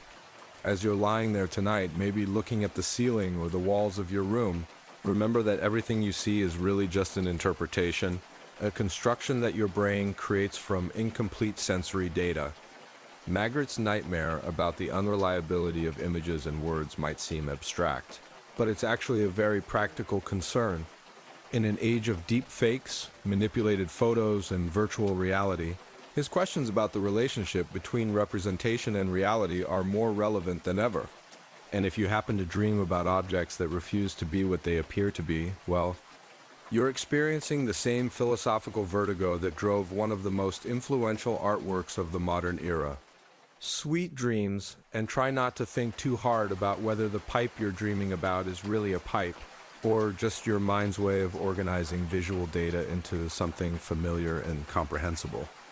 Now here's an artist who took a completely different approach to nightmare art. Instead of painting his dreams, Max Ernst literally cut them up and reassembled them from existing images. This German-born artist had a technique so innovative, it basically invented a whole new way of experiencing the subconscious mind. We're talking about collage and frottage techniques that came from childhood nightmares so vivid, they felt like alternate realities. Picture this, it's 1980 and Max Ernst has just returned from World War I, where he served as an artillery engineer and was wounded twice. The guy's only 27 years old, but he's already seen enough horror to last several lifetimes.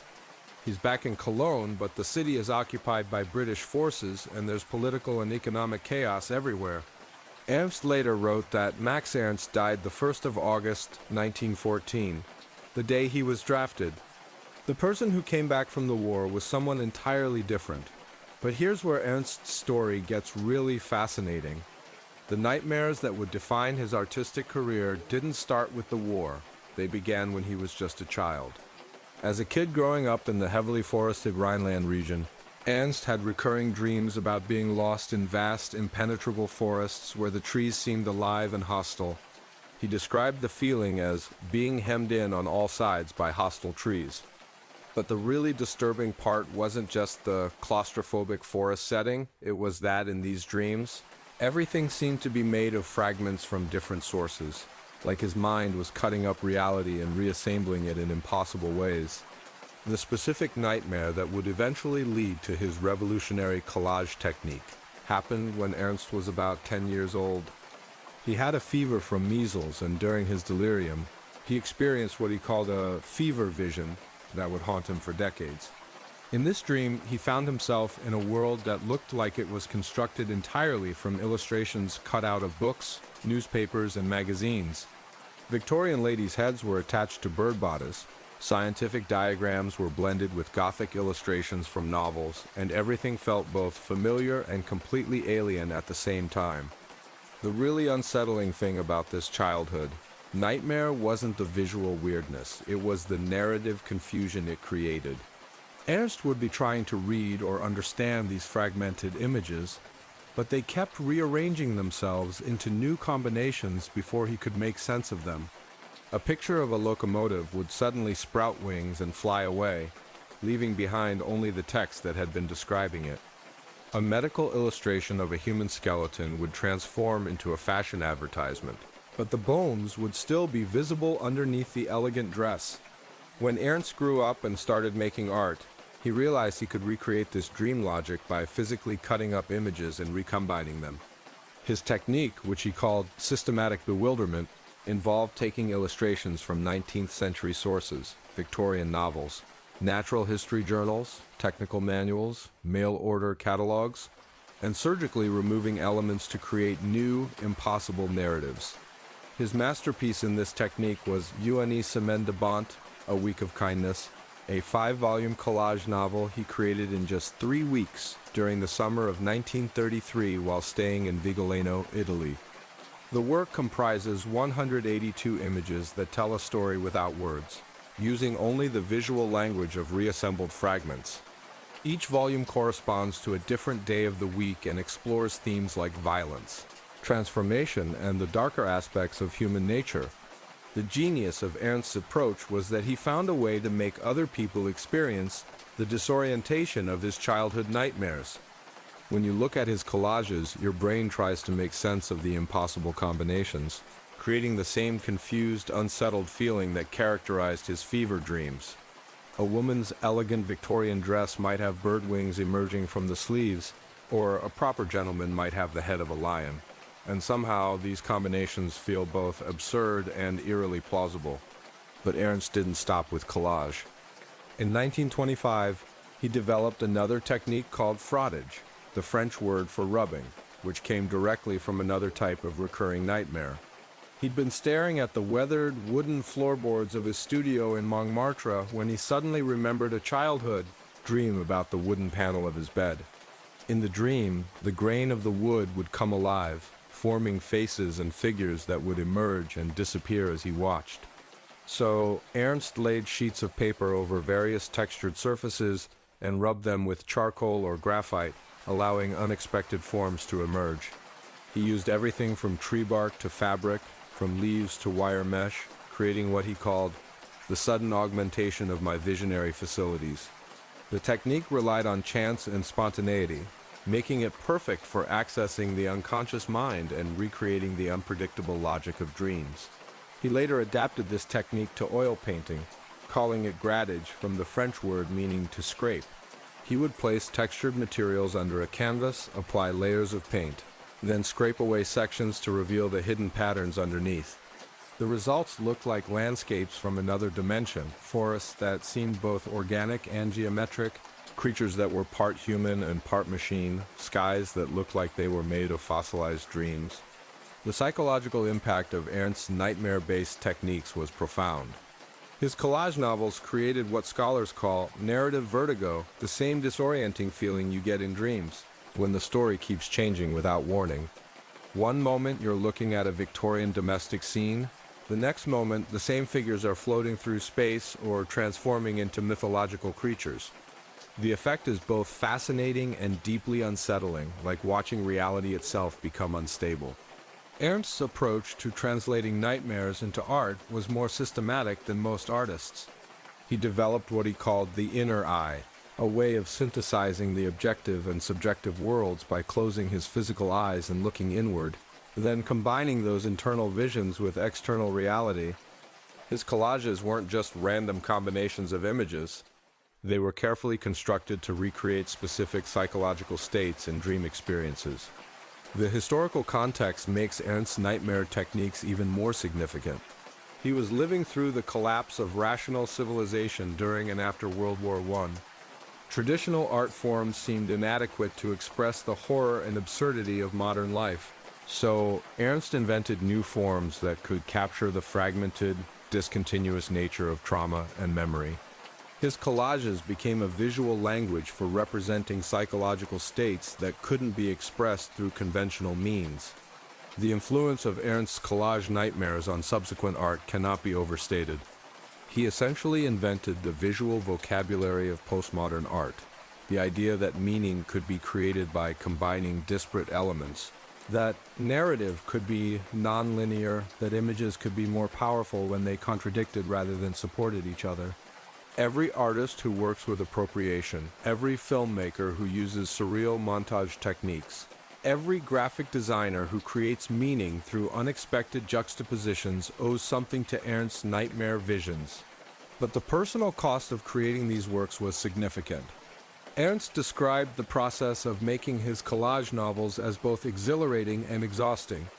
The act of cutting up and rearranging images for hours at a time put him into a trance-like state that was similar to his childhood fever dreams. Sometimes he would work for days without sleeping, completely absorbed in the process of creating new realities from fragmented sources. The resolution of Ernst's relationship with his childhood nightmares came through the act of making them public, by transforming his private dream experiences into artworks that others could experience. He discovered that his psychological struggles were actually universal human experiences. The fear of reality becoming unstable, the anxiety about meaning and identity, the sense that the world might be just a collection of fragments that could be rearranged at any moment, these weren't just personal neuroses. They were accurate descriptions of the modern condition. Ernst's collage nightmares remain relevant today because we're living in an era of information overload and digital fragmentation that's remarkably similar to his dream visions. In our world of social media feeds, where images and text are constantly being recombined in new contexts, Ernst's techniques for creating meaning from chaos seem prophetic rather than surreal. Here's where things get really psychologically fascinating, folks. Yves Tanguy's nightmares were different from every other surrealist we've talked about. They weren't about distorted reality or impossible objects or even philosophical paradoxes. They were about landscapes that felt familiar but looked like nothing that had ever existed on Earth. We're talking about dreams so vivid and consistent that they basically created their own alternate dimension. Picture this, it's 1927, and Yves Tanguy is 27 years old, living in Paris and working as a carpenter's apprentice. The guy's got no formal art training whatsoever. He's completely self-taught. But 3 years earlier, he'd seen a painting by Giorgio de Chirico in a gallery window, and it hit him like a lightning bolt. He literally said it made him decide to become a painter on the spot. But here's the thing, Tanguy's approach to art was going to be completely different from D. Chirico's metaphysical spaces or anyone else's surrealist techniques. The nightmares that would define Tanguy's entire artistic career started as childhood dreams, but they intensified dramatically after he joined André Breton's surrealist group in 19,251. These weren't your typical anxiety dreams or symbolic nightmares. Instead, Tanguy found himself visiting what he called the other country, vast, empty landscapes that seemed to exist in some parallel dimension where the laws of physics worked differently. In these dreams, Tanguy would find himself standing on what appeared to be an endless plain, but the ground beneath his feet wasn't quite solid and wasn't quite liquid too.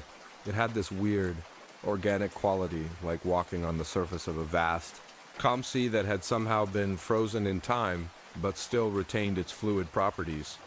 The horizon stretched on forever, creating this sense of infinite space that was both liberating and terrifying. The really unsettling part wasn't the landscape itself, it was the objects scattered across it. These weren't recognizable things from the real world. They were forms that seemed to be made of liquid stone or crystallized fog, shapes that appeared organic but also geometric, familiar but completely alien. Some looked like they might have been bones or shells from prehistoric creatures. Others resembled machines or architectural elements, but all of them had this fluid, morphing quality that made them seem alive. What made these dream landscapes particularly haunting was their silence.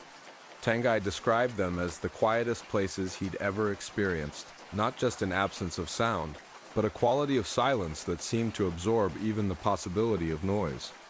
It was like being in a world where sound had never been invented, where everything existed in a state of eternal, perfect stillness.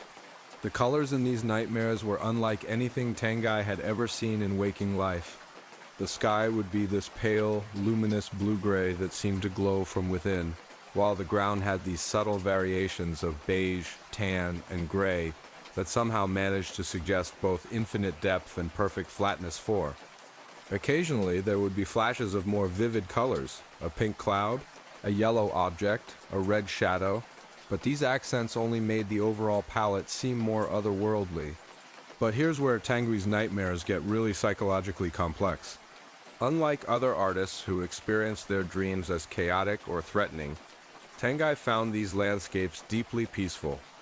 There was something about their emptiness, their silence, their strange beauty that felt like a refuge from the noise and confusion of ordinary life.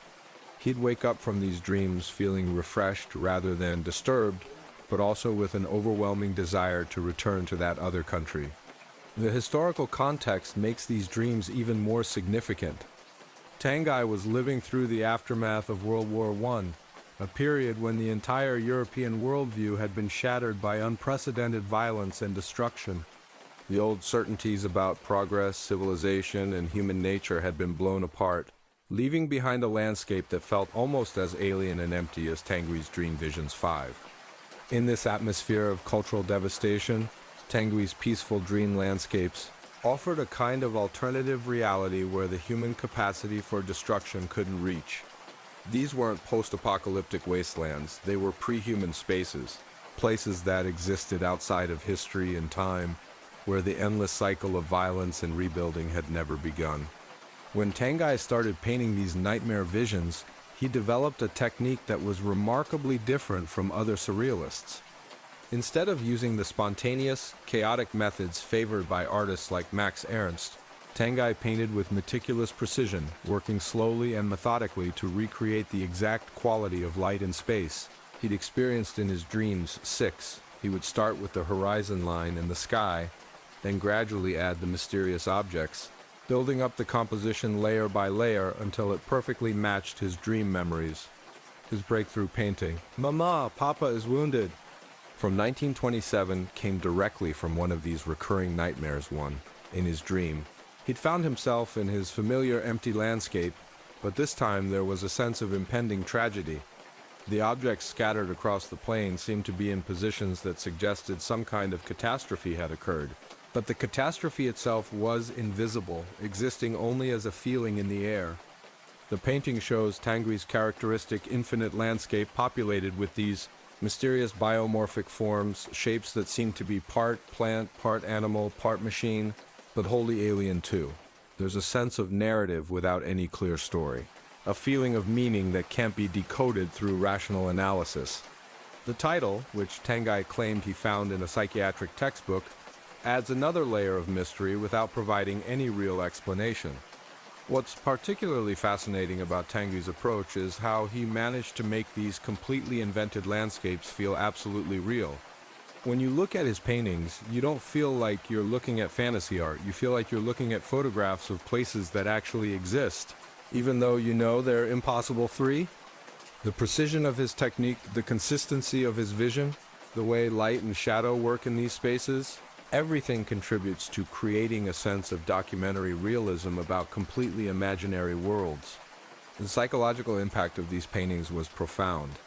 Viewers reported experiencing what they called landscape vertigo, a disorienting feeling similar to what you might experience when looking at a vast natural vista, but intensified by the alien quality of Tanguy's Spaces 7.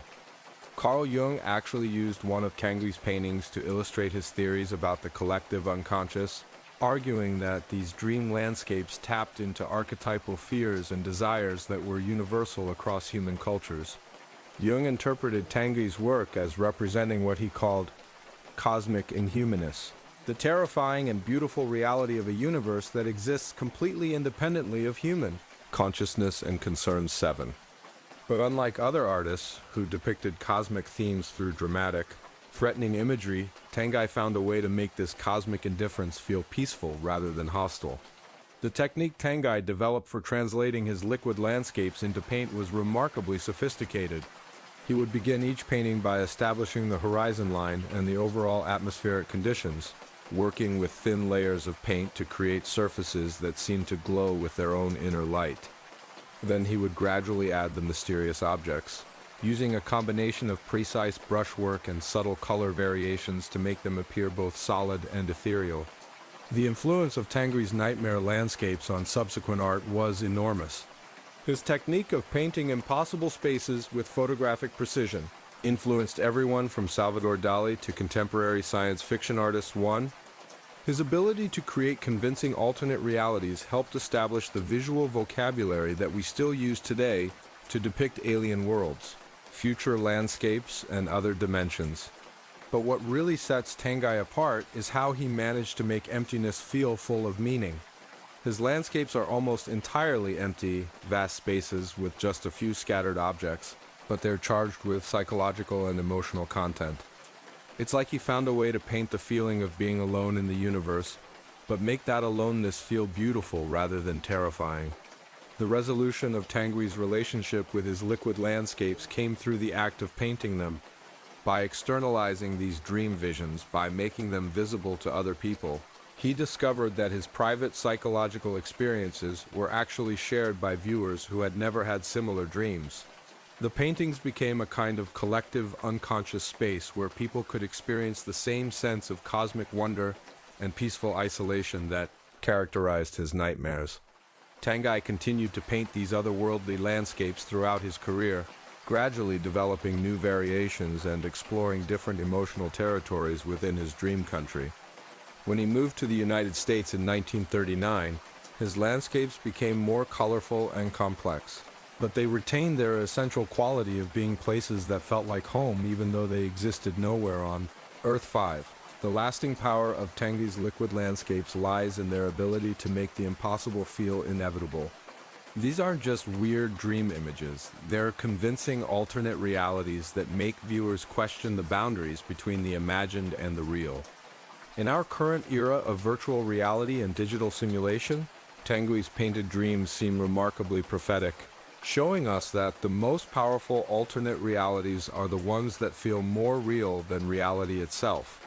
Picture this: Barcelona, 1924, and Joan Miró is literally starving himself to access his dreams. This Catalan artist had developed the most methodical approach to nightmare art you've ever heard of. He called it automatic drawing, and it came from childhood dreams so bizarre they seemed to exist in a dimension where logic had never been invented. We're talking about a guy who discovered that hunger could be a gateway to the unconscious mind, and what he found there was both beautiful and absolutely terrifying. Miró was 31 years old, living in a cramped studio on the Rue Blomet in Paris, sharing the space with his friend André Masson. The guy was dirt poor, seriously broke. He'd eat one meal a day, sometimes just a few dried figs, and he'd go to bed so hungry his stomach cramping would keep him awake. But here's the weird part. Miró realized that this state of semi-starvation was producing the most vivid, creative dreams he'd ever experienced. His hunger-induced visions were like nothing he'd seen before, filled with floating shapes, dancing lines, and colors that seemed to move and change on their own. The nightmares that would eventually become his automatic paintings started in childhood, but they intensified dramatically during these years of voluntary starvation. In his dream journals from this period, Miró describes visions where he'd find himself in vast, Empty spaces populated by shapes that seemed to be alive, not quite abstract, not quite representational, but something in between. These weren't the terrifying monsters of traditional nightmares. They were more like thoughts becoming visible, like watching the moment when an idea transforms from concept to reality. The specific technique of automatic drawing came from a particularly intense hunger-induced dream in late 1924. Miro had been fasting for almost 2 days, surviving on nothing but water and the occasional piece of stale bread. When he finally collapsed into bed, he had what he called the most important dream of my artistic life. In this vision, he found himself holding a pencil, but his hand wasn't under his conscious control. Instead, it was being guided by some invisible force, creating lines and shapes that seemed to emerge from the paper itself rather than being drawn upon it. In the dream, these automatic marks weren't just random scribbles. They were a language, a way of communicating with parts of his mind that he couldn't normally access. The lines would start as simple curves, but as he watched, they would transform into recognizable forms: birds, stars, human figures, landscapes, only to dissolve again into pure abstraction. It was like watching thoughts evolve in real time, seeing the moment when the unconscious mind tries to make sense of its own contents. When Miro woke up, he immediately tried to recreate this experience while awake. He would position himself in front of a blank canvas or sheet of paper, close his eyes, and try to let his hand move without conscious direction. The key was to bypass the rational, controlling part of his mind and allow the deeper, more intuitive aspects of his consciousness to guide the creative process. He described it as painting the invisible, making visible the thoughts and feelings that normally remain below the threshold of awareness. The results were extraordinary. Miro's automatic drawings looked like nothing that had ever been created before. They combined elements of childlike spontaneity with sophisticated artistic technique, creating works that seemed both naively simple and profoundly complex. The forms he created, those floating shapes, dancing lines, and mysterious symbols, became the visual vocabulary for a new kind of art that existed somewhere between representation and abstraction. But the psychological process behind these works was complex and sometimes disturbing. Miro's journals from this period described the automatic drawing sessions as almost trance-like states where he would lose track of time and space. Sometimes he would work for hours without being conscious of what he was doing, only to wake up and find that he had created something completely unexpected. The experience was both exhilarating and frightening, like discovering that there was another person living inside his mind, someone with their own artistic vision and agenda. The influence of these nightmare-inspired techniques on modern art cannot be overstated. Miro's automatic drawings essentially invented the visual language of abstract. Expressionism decades before the movement officially began, Jackson Pollock, Mark Rothko, and countless other artists would later use similar techniques to access their unconscious minds and create works that bypassed rational thought in favor of pure emotional expression. What makes Miro's approach particularly fascinating is how he managed to make spontaneity look deliberate. His automatic drawings weren't just random marks. They were carefully composed, balanced, and aesthetically pleasing. It was as if his unconscious mind had its own sense of artistic judgment, its own understanding of color, form, and composition. The nightmare logic of his dreams had been transformed into a new kind of visual poetry. The hunger-induced aspect of Miro's technique raises interesting questions about the relationship between physical deprivation and creative inspiration. Throughout history, artists have used various forms of sensory deprivation, fasting, and even drug use to access altered states of consciousness. But Miro's approach was more systematic and controlled than most. He wasn't just randomly starving himself, he was using hunger as a tool to achieve specific psychological states that would enhance his creativity. The automatic drawing technique also reflected Miro's deep interest in the art of children and prehistoric cave paintings. He was fascinated by forms of expression that seemed to bypass the learned conventions of adult artistic training. In his hunger-induced dreams, he could access a kind of primal creativity that was similar to what he saw in children's drawings, spontaneous, uninhibited, and emotionally direct. The resolution of Miro's relationship with his automatic nightmares came through the act of systematizing them. By developing reliable techniques for accessing these unconscious states, he was able to transform what had been random, uncontrollable experiences into a sustainable artistic practice. The nightmares became a resource rather than a torment, a way of accessing creative material that wouldn't have been available through conscious effort alone. Now, let's slow down a bit and explore how different cultures throughout history have understood this fascinating relationship between dreams and creativity. Because while we've been focusing on these specific artists, the connection between nightmares and artistic inspiration is actually universal across human cultures. And honestly, the more you dig into this stuff, the more you realize that what we think of as modern ideas about dreams and creativity are actually ancient wisdom that we've just rediscovered. So let's take a journey through time, shall we? Starting with our old friends, the ancient Greeks.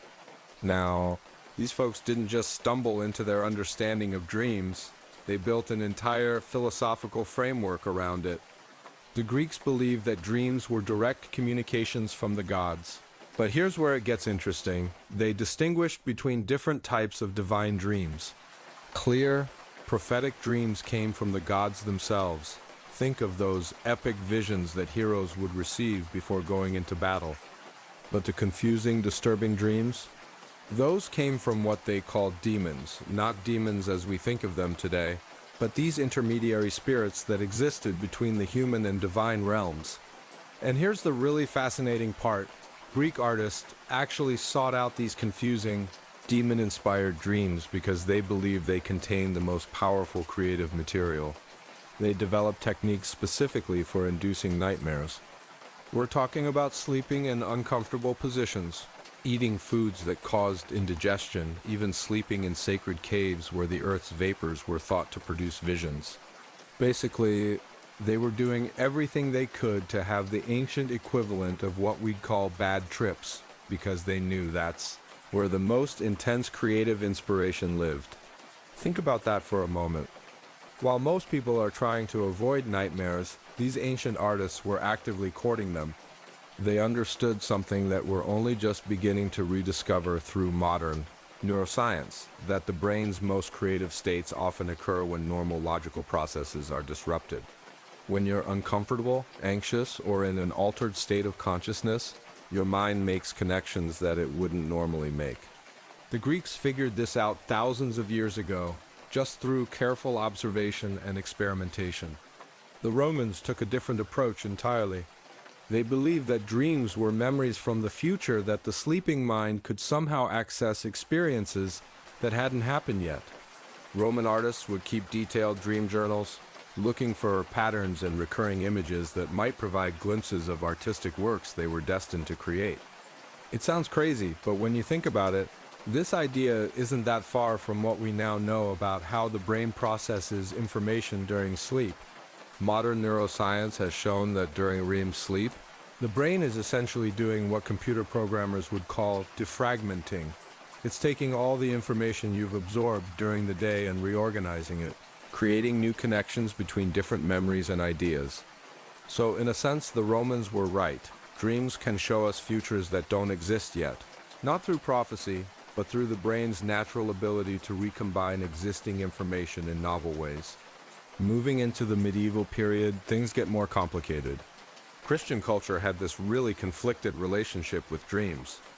On one hand, biblical dreams were seen as divine communications, Jacob's ladder.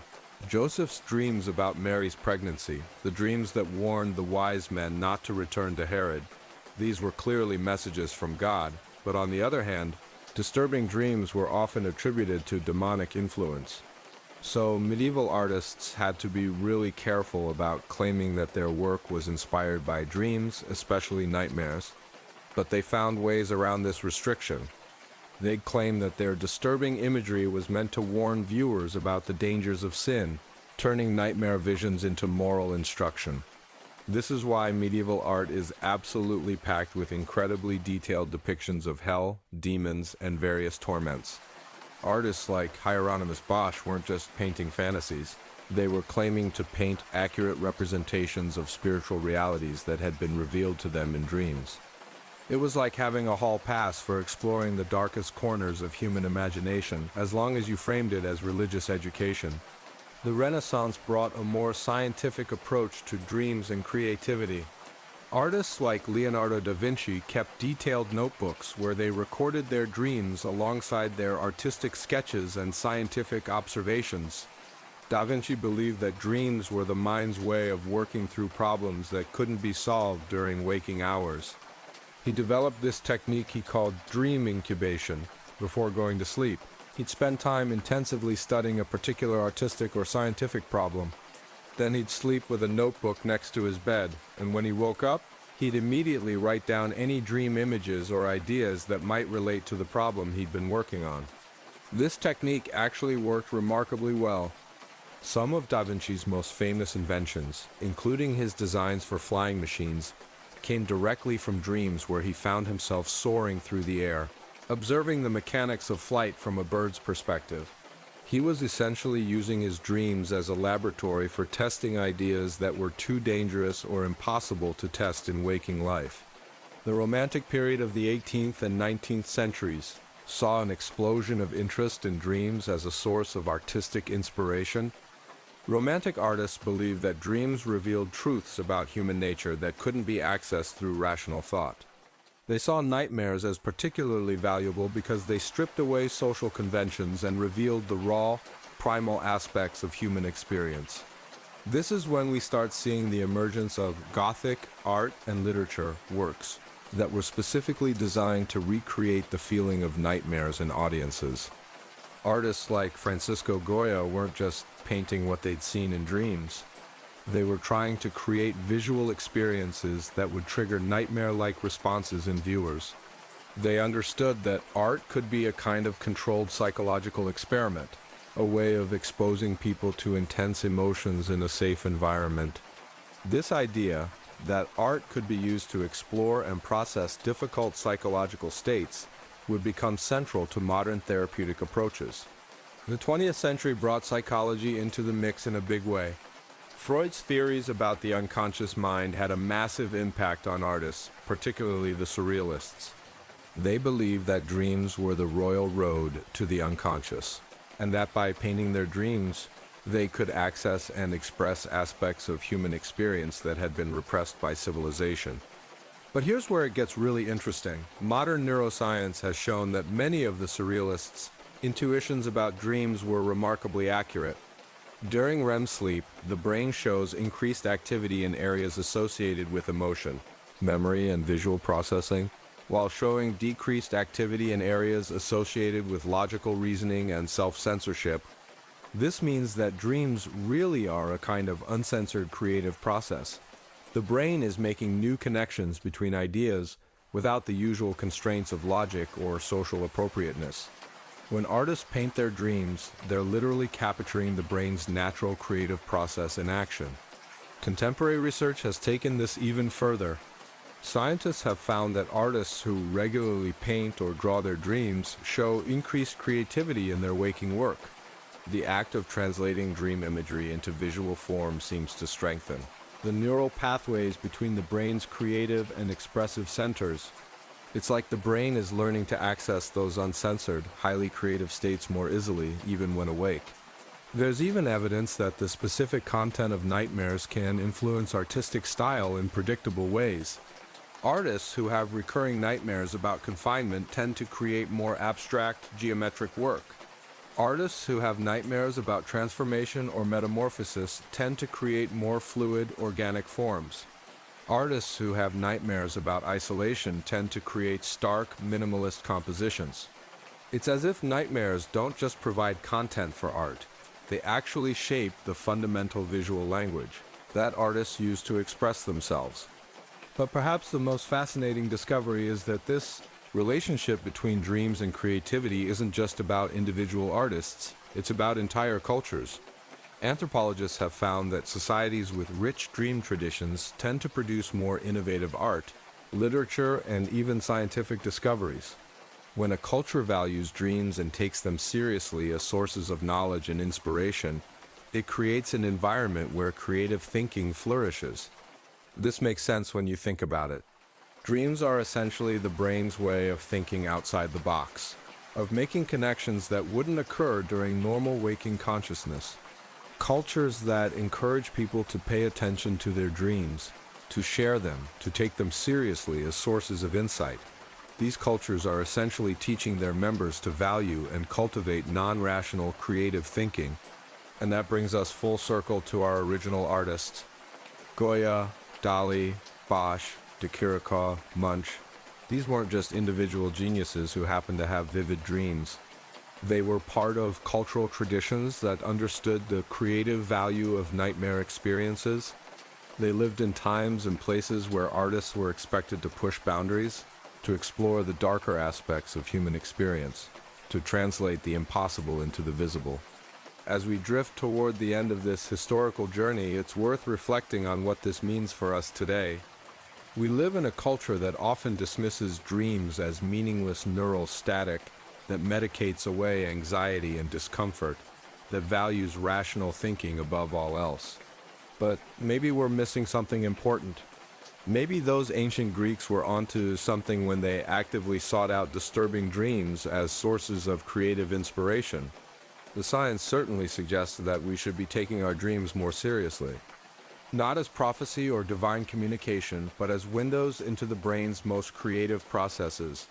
When we dream, we're essentially watching our minds at their most innovative, making connections and generating ideas that would never occur to us during normal waking consciousness. So the next time you have a weird dream or a nightmare that sticks with you, maybe don't just dismiss it. Maybe grab a notebook and see what happens when you try to translate that dream logic into something tangible. You might just discover that your sleeping mind has been trying to tell you something important about your creative potential. After all, some of the most beautiful art in human history started as someone's worst nightmare.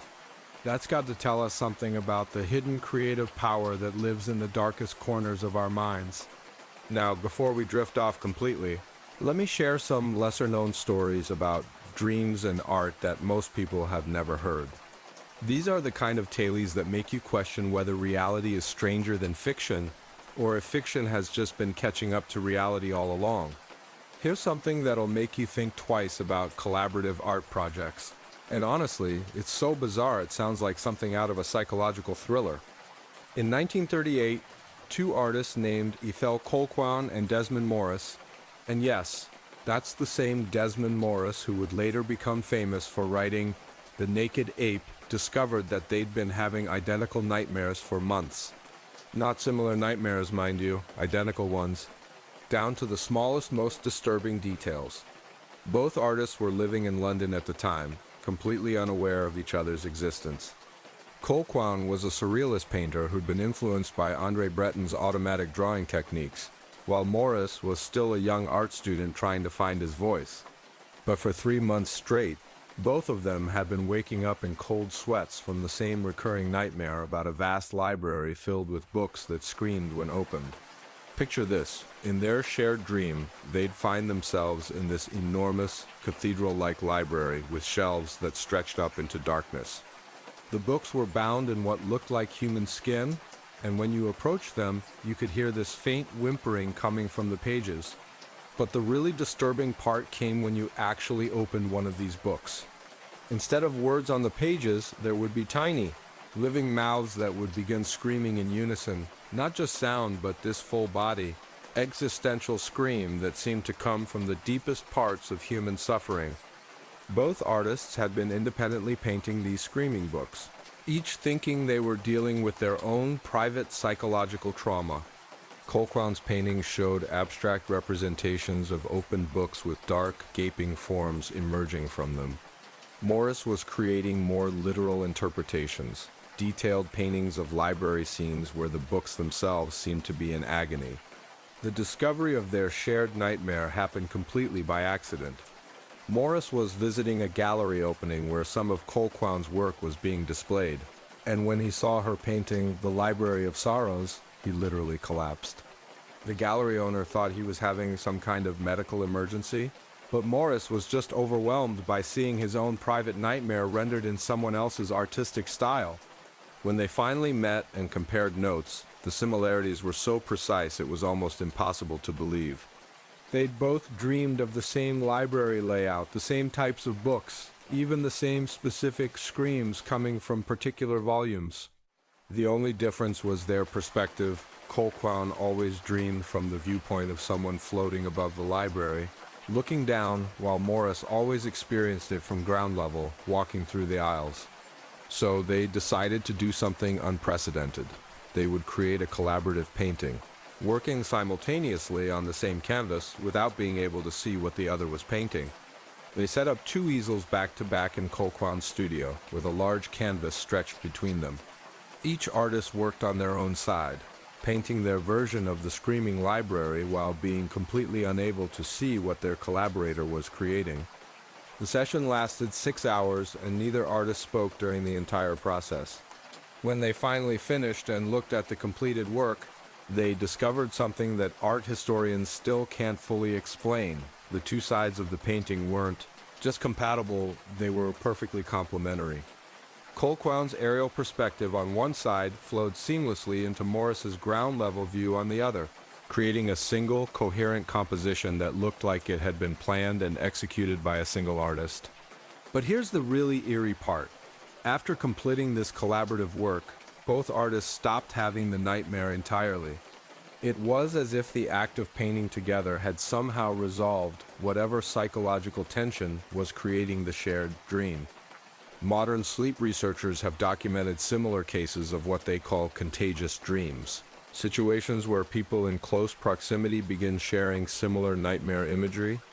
The leading theory is that we unconsciously pick up on each other's anxiety and stress through subtle behavioral cues, body language, and even pheromones. This anxiety then manifests in our dreams as shared symbols and fears.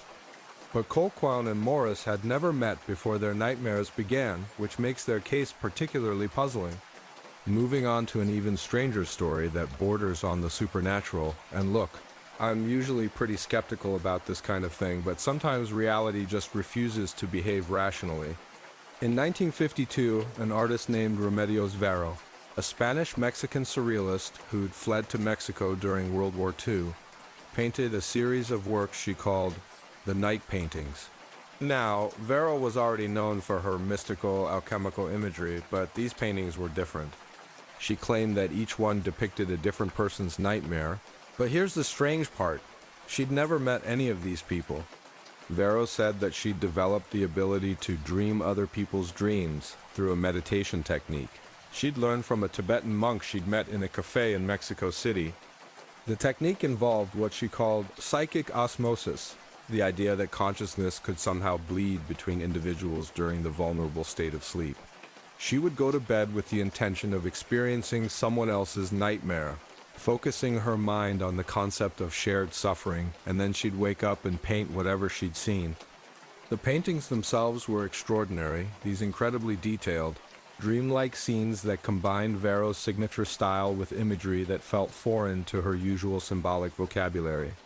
There were mechanical women giving birth to clockwork children, men with bird heads operating impossible scientific instruments, and landscapes that looked like they'd been constructed from crystallized music.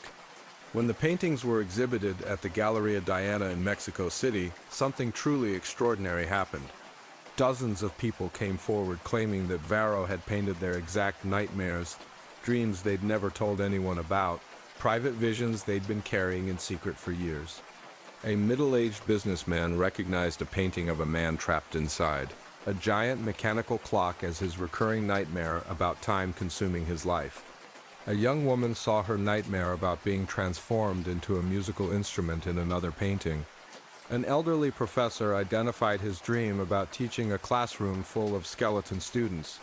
The gallery owner, Diana Della Torrente, kept detailed records of these encounters because she was so amazed by what was happening. Person after person would stop in front of a particular painting, sometimes for hours, often crying or visibly shaken. They would describe their dreams to gallery staff, and the descriptions would match Varo's paintings with uncanny precision, not just the broad themes, but specific details like the color of light, the texture of objects, even the emotional atmosphere. Whether you believe in psychic phenomena or not, Varro's night paintings raise fascinating questions about the universality of certain nightmare images. Carl Jung would have argued that these paintings tapped into what he called the collective unconscious, archetypal fears and desires that are shared across all human cultures. But the specificity of the matches between Varro's paintings and people's private dreams suggests something more direct, more immediate than archetypal symbolism. Some researchers have theorized that Varro might have been unconsciously picking up on subtle environmental cues, the way people moved, spoke, or carried themselves, and using these observations to create paintings that reflected common psychological patterns. But this doesn't explain how she could capture such specific, personal details from complete strangers. And here's one last story that's so bizarre it almost seems like science fiction, but it's documented in multiple art historical sources. In 1967, an artist named Yves Klein, yes, the same guy who invented that incredible blue color that bears his name, developed a technique he called nightmare archaeology. Klein believed that places could retain psychic impressions of the dreams that had occurred there, and that sensitive artists could excavate these dream memories and turn them into art. Klein's theory was based on his study of what he called psychogeography, the idea that physical spaces accumulate emotional and psychological energy over time. He believed that buildings, rooms, and even outdoor locations could become saturated with the dreams, nightmares, and intense emotional experiences of the people who had spent time there. So, Klein would visit locations where he sensed strong nightmare energy, old hospitals where people had suffered and died, abandoned houses where families had experienced trauma, sites of historical violence and suffering.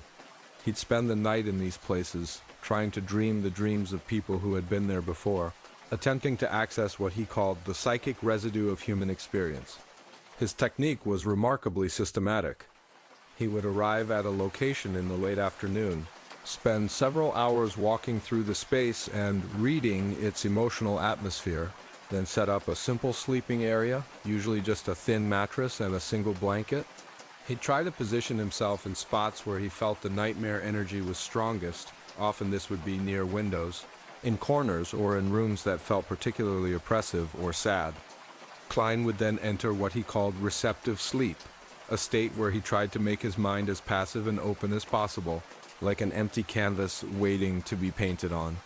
He described it as becoming a psychic antenna tuned to receive the dream, transmissions that he believed were still echoing through these spaces. His most famous piece from this period was called The Dreams of Room 237, a painting created after he spent a night in a hotel room where 3 different people had reportedly died in their sleep over the course of several decades. The room was in an old hotel in Marseille that was scheduled for demolition, and Klein had learned about its history from a night clerk who was fascinated by the building's dark reputation. According to Klein's journal from that night, he experienced what he called a nightmare symphony, 3 distinct but overlapping dream narratives that seemed to be playing simultaneously in his sleeping mind. In one dream, he was an elderly man dying alone, feeling his consciousness slowly dissolving as his body shut down. In another, he was a middle-aged woman having a heart attack, experiencing the terror of sudden, unexpected death.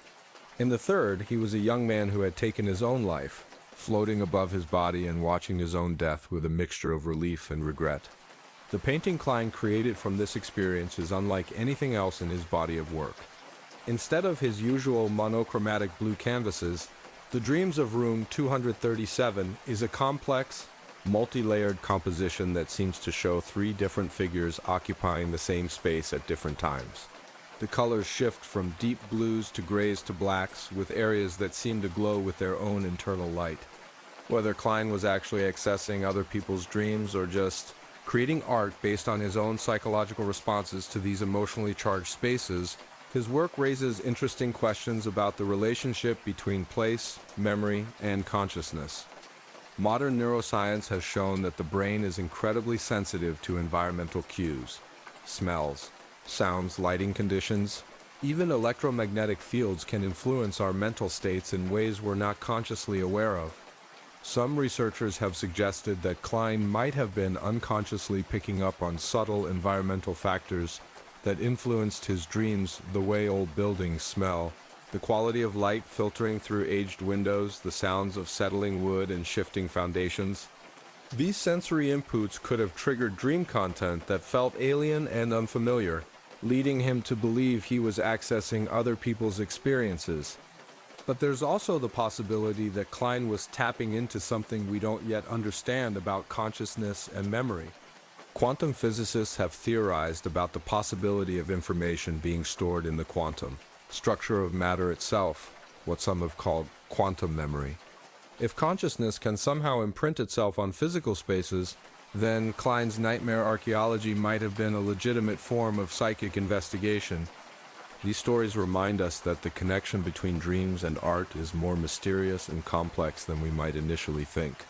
Artists throughout history have found ways to access and translate the deepest, most private experiences of human consciousness, and sometimes apparently the consciousness of others as well.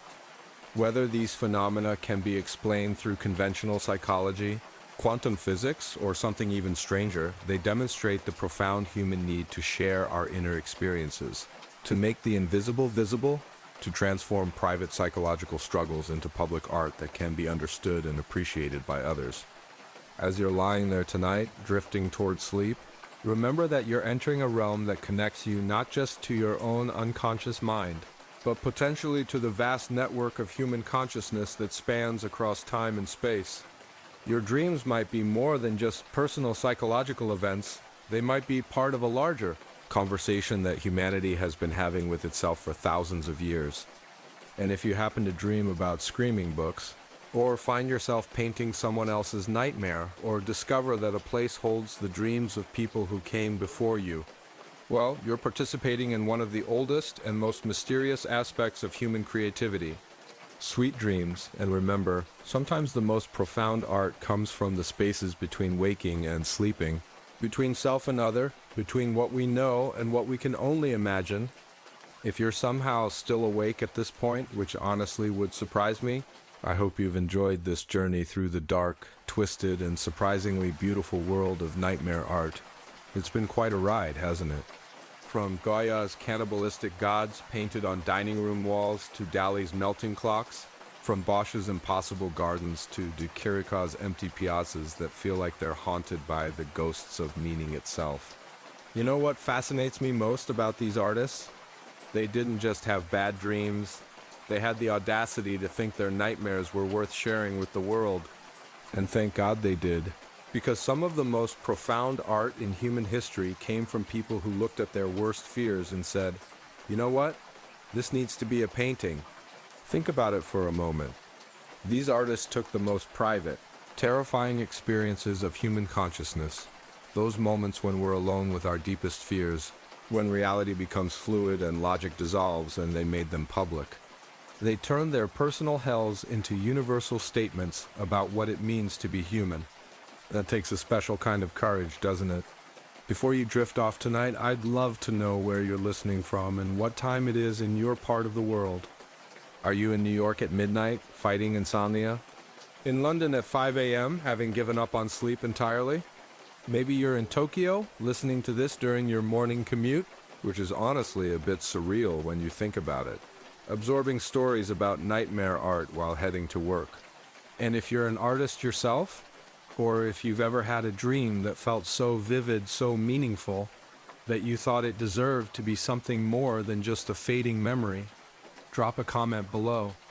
I genuinely love hearing about the creative ways people process their dream experiences. Sometimes the most ordinary seeming dreams contain the seeds of extraordinary art. Maybe tonight you'll dream about melting clocks, or find yourself walking through one of de Chirico's impossible piazzas, or discover that your own reflection has been replaced by one of Munch's screaming figures. And if you do, remember, some of history's greatest artists found their inspiration in exactly those kinds of bizarre, unsettling dreams. There's something profound about the fact that these nightmare visions have outlasted the people who created them. Goya's been dead for nearly 2 centuries, but his black paintings still make people uncomfortable. Munch's existential scream still resonates with anyone who's ever felt overwhelmed by the weight of existence. These artists achieved a kind of immortality through their darkest moments, and that's both beautiful and deeply weird. Sweet dreams, and remember, sometimes the most beautiful art comes from the darkest places in our minds. Your nightmares might be trying to tell you something important about your own creative potential, and who knows? Maybe your worst dream could become your greatest masterpiece. The world certainly needs more honest expressions of what it feels like to be human in these strange, anxious times. So, grab that sketchbook, embrace the weird, and remember, in the realm of dreams, impossible is just another word for interesting. See you in your dreams.